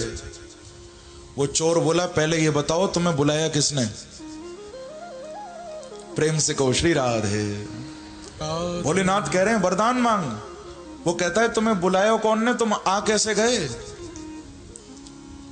न मैंने जल चढ़ायो, न मैंने बेल पत्र चढ़ायो, न पूजा की, नहीं, आप आए कैसे? भोले बाबा बोले, भैया मुझे तो आना ही था, क्योंकि बेल पत्र चढ़ाने वाले बहुत आए, दूध चढ़ाने वाले बहुत आए, माला फूल चढ़ाने वाले बहुत आए, लेकिन तूने तो अपने आप को ही मेरे ऊपर चढ़ा दिया। तेरे जैसा भक्त तो आज तक नहीं आया भैया। बोलो शंकर भगवान की जय। नमः पार्वती पतये हर हर महादेव। भोलेनाथ कहते हैं तेरे जैसा भक्त नहीं मिला,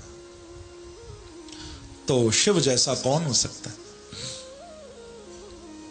और आपके लिए खुशखबरी है, मालूम है, अभी थोड़ी देर में, बस 5 मिनट में या 10 मिनट में ज्यादा से ज्यादा, आपके बीच में भी साक्षात भोले बाबा आने वाले हैं। अभी वैसे मैंने कल बताया था, आना तो ध्रुव जी को था, लेकिन भोलेनाथ मुझे कह रहे थे कि भैया ध्रुव जी पीछे आएंगे, पहले तो मैं आऊंगा।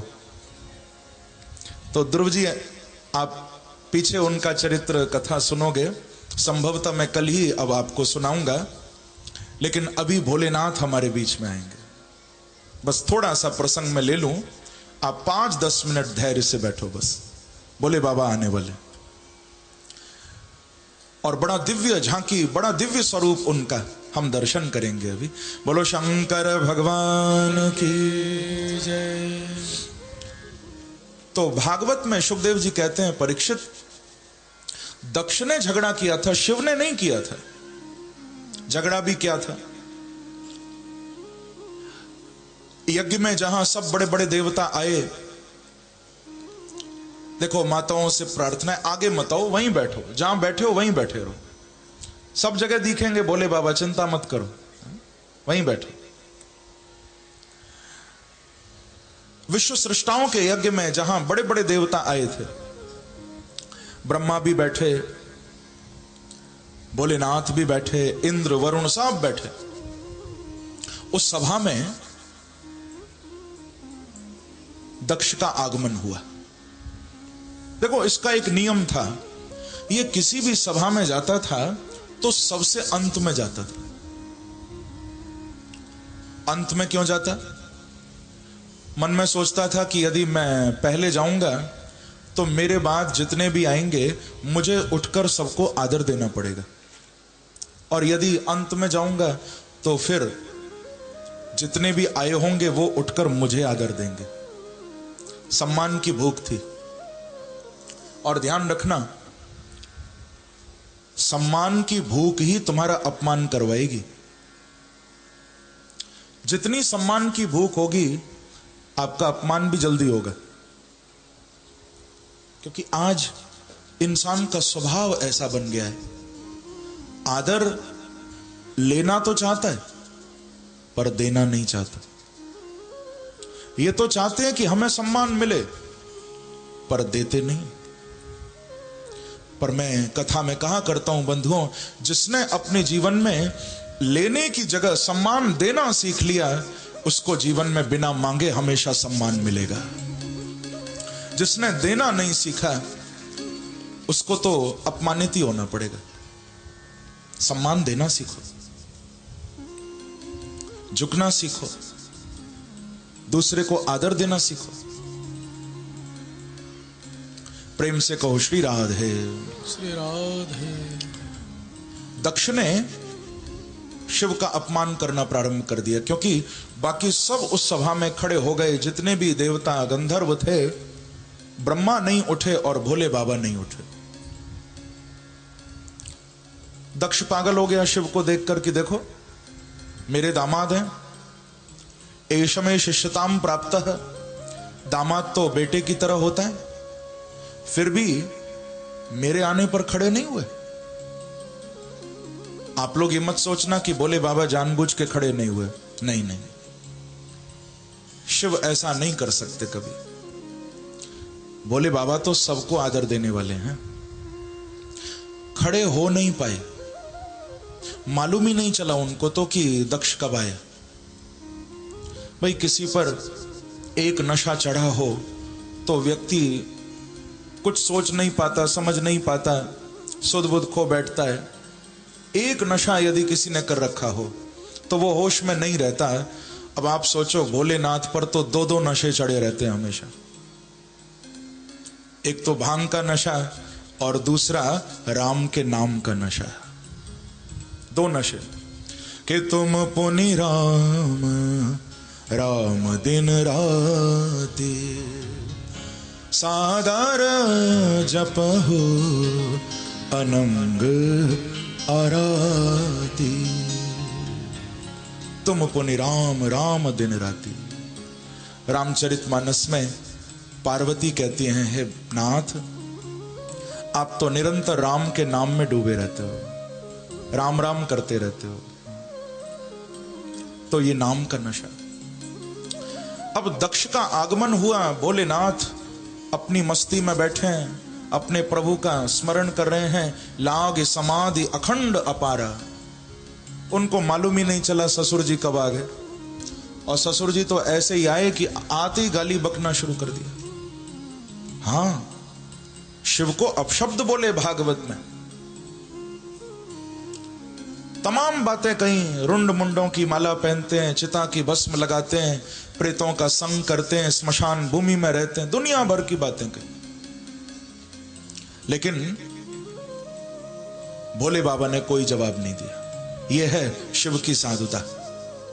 आज हमें कोई एक गाली दे तो हम पीछे हट जाएंगे। यदि किसी ने एक गाली दी है, लोग पलट के 10 देते हैं। और मैं तो देखता हूं कई लोग तो गालियां भी बड़ा छांट छांट के देते हैं। मालूम है, कई लोग तो मैंने ऐसे देखे वो अपनी गालियां बनाते हैं, गाली देते हैं फिर कहते हैं ये मैंने बनाई है गाली। गालियां इजाद करते हैं लोग। पर मैं कहा करता हूं, दुनिया ये मोहब्बत को मोहब्बत नहीं देती। इनाम बड़ी चीज है, कीमत नहीं देती। देने को तो दे सकता हूं मैं भी उसे गाली, लेकिन मेरी तहजीब इजाजत नहीं देती। एक बार कहिए श्री राधे राधे। आप किसी को उल्टा बोल रहे हो, सामने वाले का नुकसान कम कर रहे हो, तुम अपनी जुबान गंदी कर रहे हो। कभी गलत मत बोलो। वैसे मुझे मालूम है खुर्जा के भक्त तो बड़ा मीठा बोलते हैं। यहां तो कोई गाली देने वाला होगा ही नहीं, है ना? यहां तो कोई भी गाली नहीं देता होगा ना। मुझे तो अभी तक कोई नहीं मिला। सच बताऊं, मुझे तो अभी तक जो भी मिले सब राधे राधे कहने वाले ही मिले हैं। एक बार कहो श्री राधे। नहीं, पर यहां के भक्तों में बड़ा भाव है। कल मेरे शिष्य हैं अखिलेश गुप्ता जी, यही बात उनसे होती रहती है। मुझे बताते रहते हैं कि गुरुजी, यहाँ के लोग बहुत दिनों से आपको सुनने के लिए बड़े लालायत थे कि इस प्रकार का आयोजन हो। बड़ा भक्तों में चाव था, बड़ी प्यास थी। और मैं देख रहा हूं वास्तव में आप लोग कानों से कथा नहीं सुन रहे हो, आप लोग सब खुर्जा के भक्त हृदय से भागवत सुन रहे हो। आप लोगों की प्यास मुझे दिखाई दे रही है।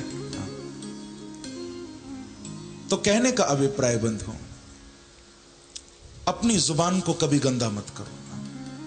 किसी ने गलत किया भी हो तुम्हारे साथ तो ऊपर वाला देख रहा है ना, तुम गाली देकर क्या कर लोगे?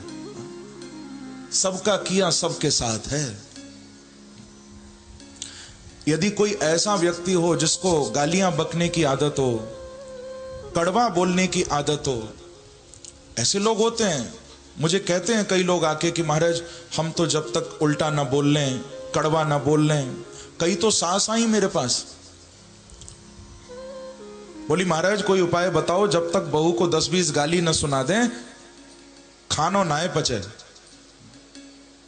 क्या करें?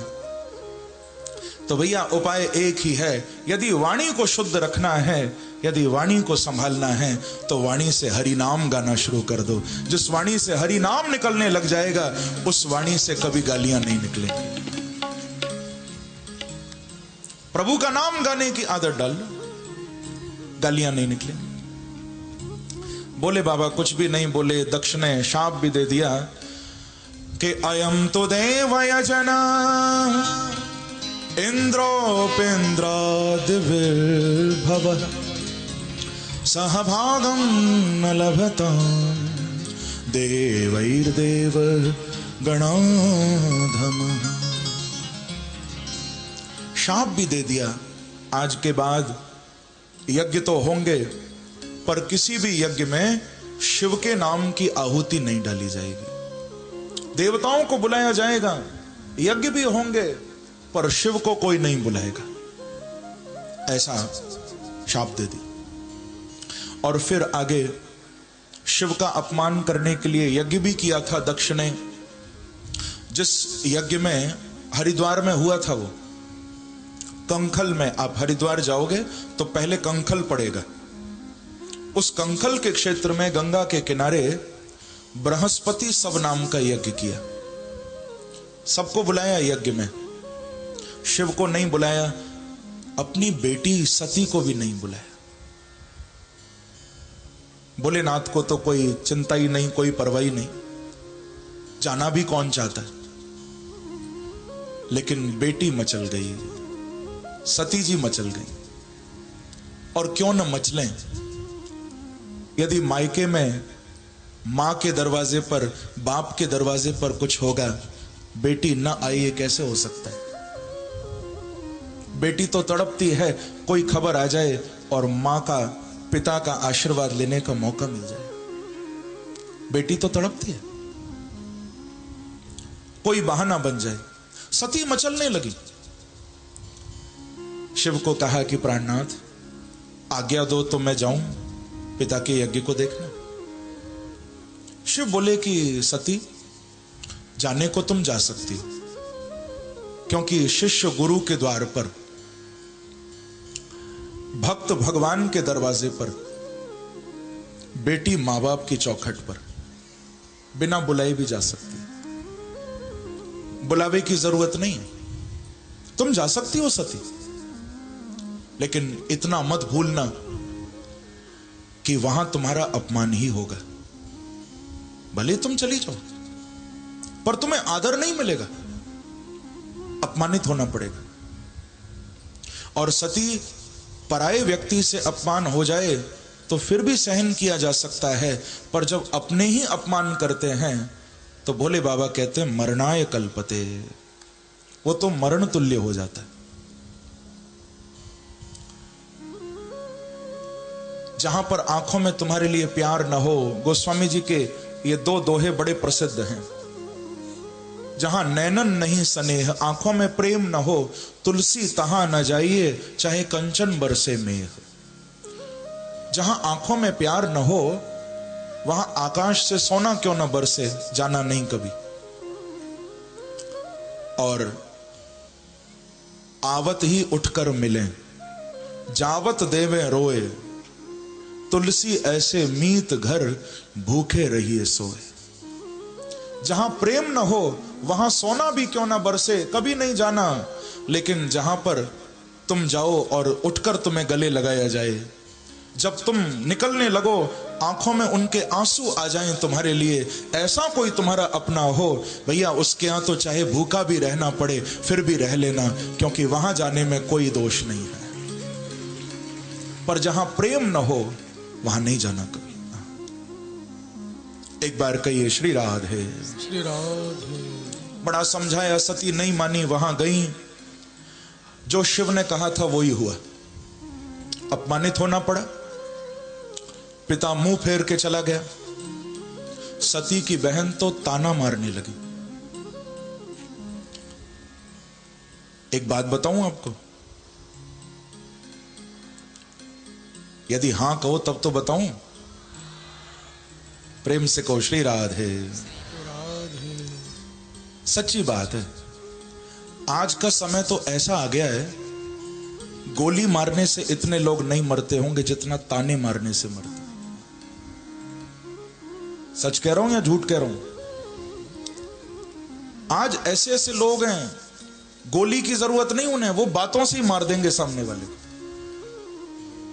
ऐसा कड़वा बोलते हैं, ऐसे ताने मारते हैं, सामने वाले को मार देते।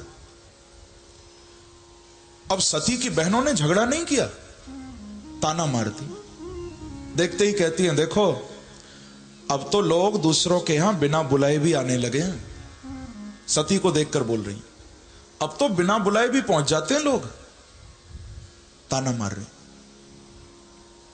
सती कुछ नहीं बोली कि चलो मेरी बहन ही तो है, कोई बात नहीं। मां ने थोड़ा सा प्रेम दिखाया, क्योंकि मां मां होती है बंधुओं। संसार में कोई भी तुमसे नाराज हो जाए, कोई भी तुमसे बिगड़ जाए, कोई तुम्हारा कितना भी बुरा चाहे, लेकिन मां मां है। मां कभी बुरा नहीं चाहती। एक बार को बाप का मन बदल सकता है, लेकिन मां का मन नहीं बदलता। मां का प्रेम, ऊपर से भले ही मां गुस्सा भी हो जाए, लेकिन अंदर से मां का प्रेम तो मां का ही प्रेम है। किसी शायर ने बड़ा कमाल की बात कह दी, सख्त राहों पे भी आसान सफर लगता है। सख्त राहों पे भी आसान सफर लगता है, ये मेरी मां की दुआओं का असर लगता है। यदि मां दुआ दे तो बड़ी से बड़ी मुश्किल में भी आसानी आ जाए, रुकावटें चली जाएं, दूर हो जाएं। तो मां थोड़ा प्रेम से मिली थी, सादर भली मिली एक माता, भगनी मिली बहुत मुस्काता, दक्षिणा कछु पूछी कुशलाता, बाप ने तो पूछा ही नहीं कुछ, मुंह फेर के चला गया। सती वहां गई जहां पर सब देवताओं के नाम की आहुति डाली जा रही थी।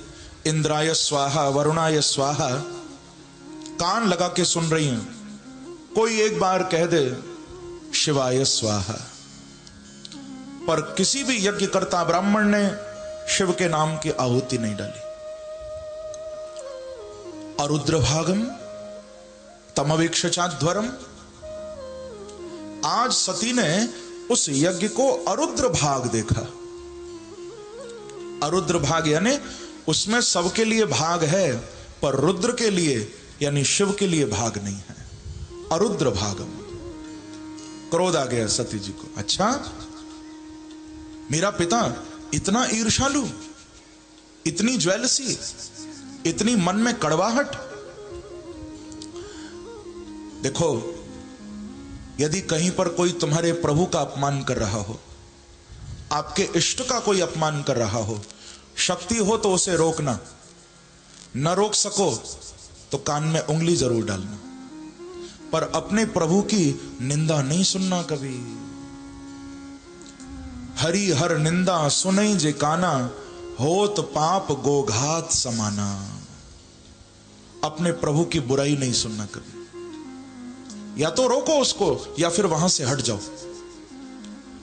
सती ने कहा कि आज मेरे अंदर उतनी शक्ति नहीं, और ये अच्छा भी नहीं, ये मर्यादा भी नहीं कि मैं अपने बाप को रोकूं या उसको दंड दूं।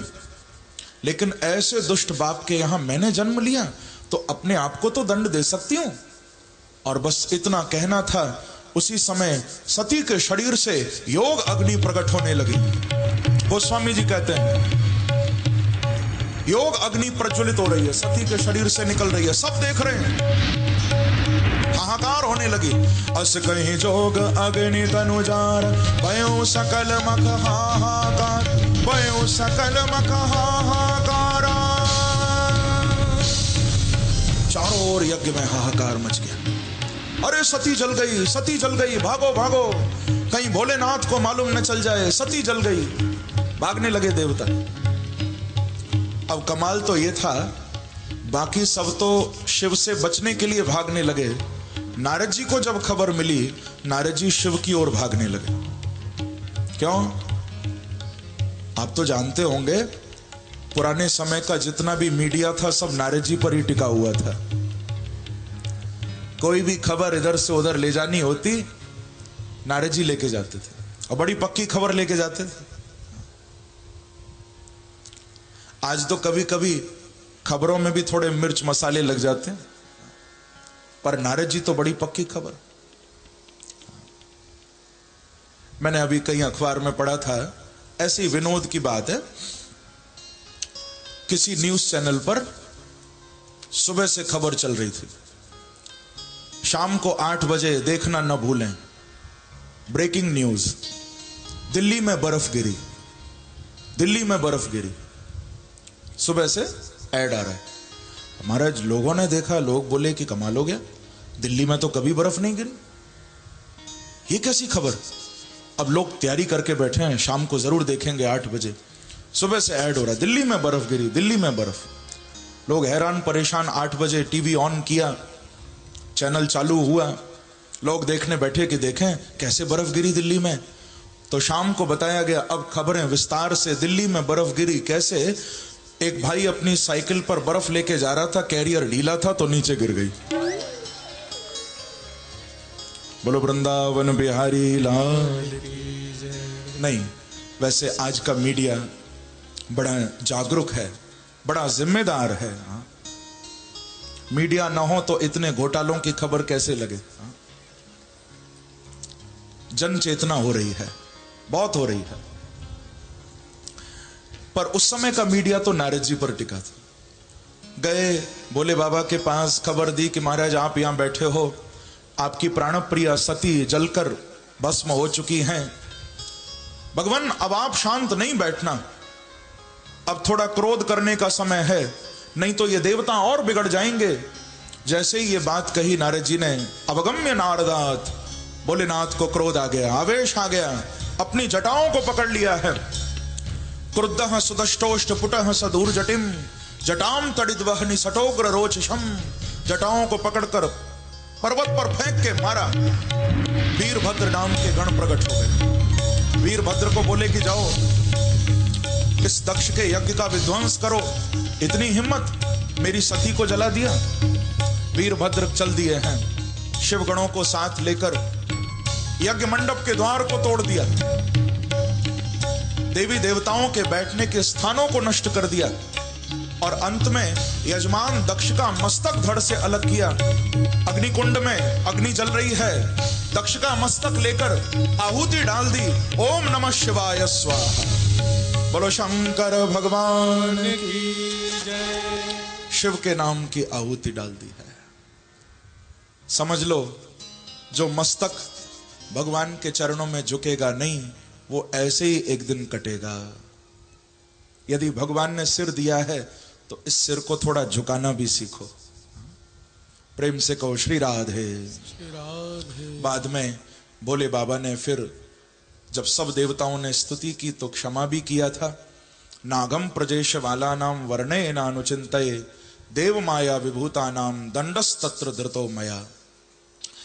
भोलेनाथ ने क्षमा किया और दक्ष को बकरे का मस्तक देकर जीवन दान दिया। जो सती जल के भस्म हो गई थी यज्ञ में, कालांतर में उन्होंने पर्वतराज हिमालय के यहां पार्वती बन के अवतार लिया है। सती ही पार्वती बन के आई है और कठिन तप करके अपने प्राणनाथ भोलेनाथ को प्राप्त कर लिया। देखो, पहले दक्ष के यहां आई थी, वो अभिमानी था तो शिव से मिलकर भी बिछड़ना पड़ा, पर अब तो मैना के गर्भ से आई हैं। पार्वती की मां का नाम है मैना। क्या नाम है? मैना। दक्ष कहता था मैं तो मैं करने वाले के यहां आई तो देखो जलना पड़ा, पर अब किसके आई है? मैना, जो कहती है मैं ना। तो ध्यान रखना, अभिमानी होकर जाओगे तो भगवान से मिलकर भी बिछड़ जाओगे, लेकिन अभिमान को छोड़ के जाओगे तो हमेशा के लिए भगवान के हो जाओगे, हमेशा के लिए प्रभु के बन जाओगे। और देखो, जब पार्वती बनी है तो ऐसी अखंड जोड़ी है कि आज तक दोनों की जोड़ी बनी हुई है, कोई तोड़ने वाला नहीं। बोलो गौरी शंकर भगवान की जय। नमः पार्वती पतये हर हर महादेव। अखंड रूप से जोड़ी बनी हुई है और थोड़ा उसका दर्शन भी आज हम कर लें। आप सब भक्तों के लिए विशेष रूप में आज मेरे भोलेनाथ आपके बीच में प्रकट होने जा रहे हैं। मैया पार्वती के साथ मेरे प्रभु आ रहे हैं और देखो नंदी बाबा भी आ रहे हैं, अपनी पूरी मंडली के साथ भोले बाबा आ रहे हैं। जोरदार ताली बजा के स्वागत करो। बोलो शंकर भगवान की जय। कल की सूचना मैंने आप सबको दे दी है। कल नंदोत्सव मनाया जाएगा। हो सके तो पीले कपड़े पहन के आना, गोपी बन के, ग्वालबाल बन के आना और बधाई लेकर आना। यहां से बधाई लेकर जाना। भागवत का सबसे विशेष उत्सव कल है। कल नंदोत्सव हम मनाएंगे यहां पर। अब आइए थोड़ा भोलेनाथ का दर्शन करते हुए एक भाव भोले बाबा के चरणों में सब गाओ मेरे साथ। और अब बैठने का टाइम नहीं है, थोड़ा झूम कर मस्ती में शिव के चरणों में गाओ। क्या? ओ भोले शंकर की जय, भोले बाबा की जय, भोले शंकर की जय, भोले बाबा की जय। ओ भोले शंकर की जय, भोले बाबा की जय, भोले शंकर की जय, भोले बाबा की जय। ओ जटा में तेरी गंग विराजे, जटा में तेरी गंग विराजे, जटा में तेरी गंग विराजे, जटा में तेरी गंग विराजे। और गले सर्प की माला, ओ भोला डमरू वाला, ओ भोला डमरू वाला, ओ भोला डमरू वाला, ओ भोला डमरू वाला। ऐसे नहीं, दोनों हाथ उठाकर ताली बजाते हुए जय हो, जय हो।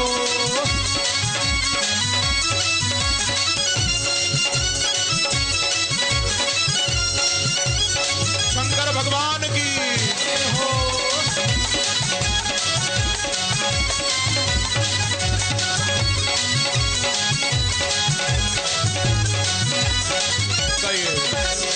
जटा में तेरी गंग बिराजे, जटा में तेरी गंग बिराजे, ओ जटा में तेरी गंग बिराजे, जटा में तेरी गंग बिराजे, और गले सर्प की माला, ओ भोला डमरू वाला, ओ भोला डमरू वाला, ओ भोला डमरू वाला, ओ भोला डमरू वाला।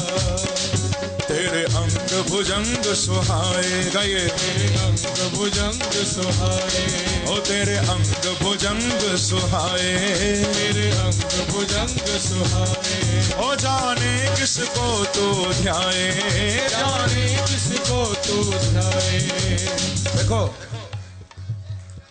भोले बाबा तो कमाल है ही, नंदी बाबा भी कमाल, मैया पार्वती भी कितना दिव्य रूप लेकर आई, लेकिन ये भूत भी बड़े कमाल के हैं।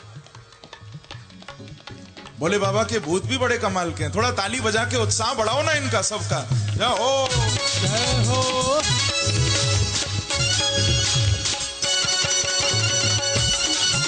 शंकर भगवान की जय हो।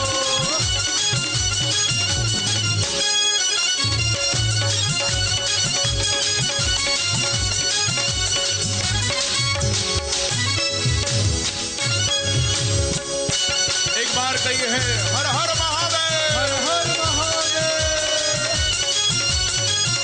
जय बम बम भोले, जय बम बम भोले, बम बम भोले, जय बम बम भोले। ओ जय बम बम भोले, जय बम बम भोले, जय बम बम भोले, जय बम बम भोले। ओ जय बम बम भोले, जय बम बम भोले, बम बम भोले, जय बम बम भोले। जय बम बम भोले, जय बम बम भोले, बम बम भोले, जय सब गाइए। बम बम भोले। ओ जय बम बम भोले, जय बम बम भोले, जय बम बम भोले, जय बम बम भोले। ओ जय बम बम भोले, जय बम बम भोले, जय बम बम भोले, जय बम बम भोले। ओ जटा में तेरी गंग बिराजे, जटा में तेरी गंग बिराजे, ओ जटा में तेरी गंगा बिराजे, में तेरी गंग बिराजे। और गले सर्प की माला, हो भोला डमरू वाला, ओ भोला डमरू वाला, आ भोला डमरू वाला,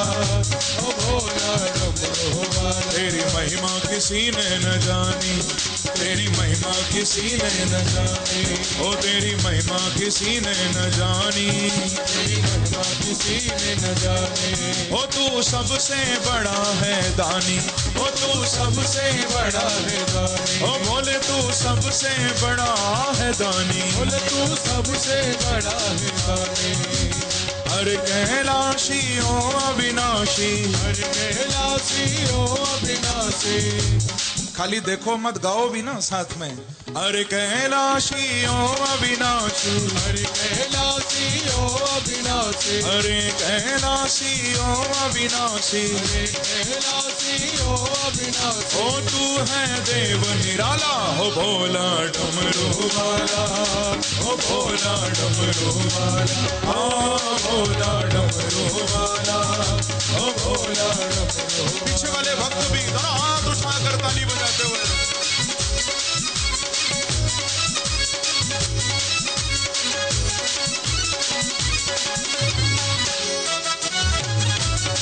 शंकर भगवान की, कैलाश बिहारी की।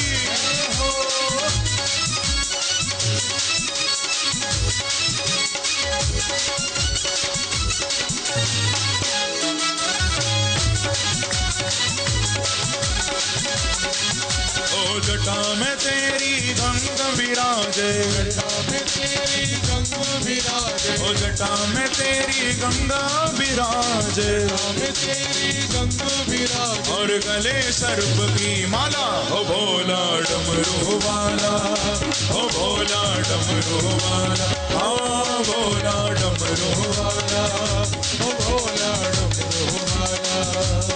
ओ जो द्वार तिहारे आए, जो द्वार तिहारे आए, ओ जो द्वार तिहारे आए, जो द्वार तिहारे आए। ओ वो बिन मांगे सब पाए, वो बिन मांगे सब पाए। ओ भोले वो बिन मांगे सब पाए, ओ भोले वो बिन मांगे सब पाए। और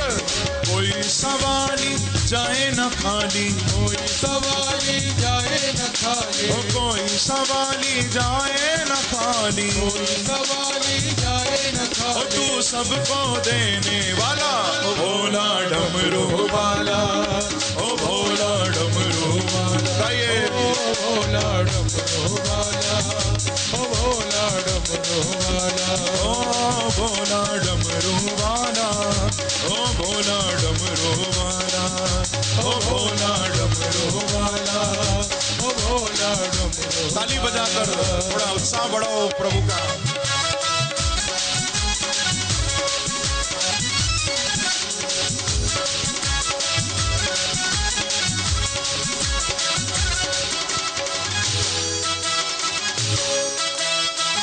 शंकर भगवान की हो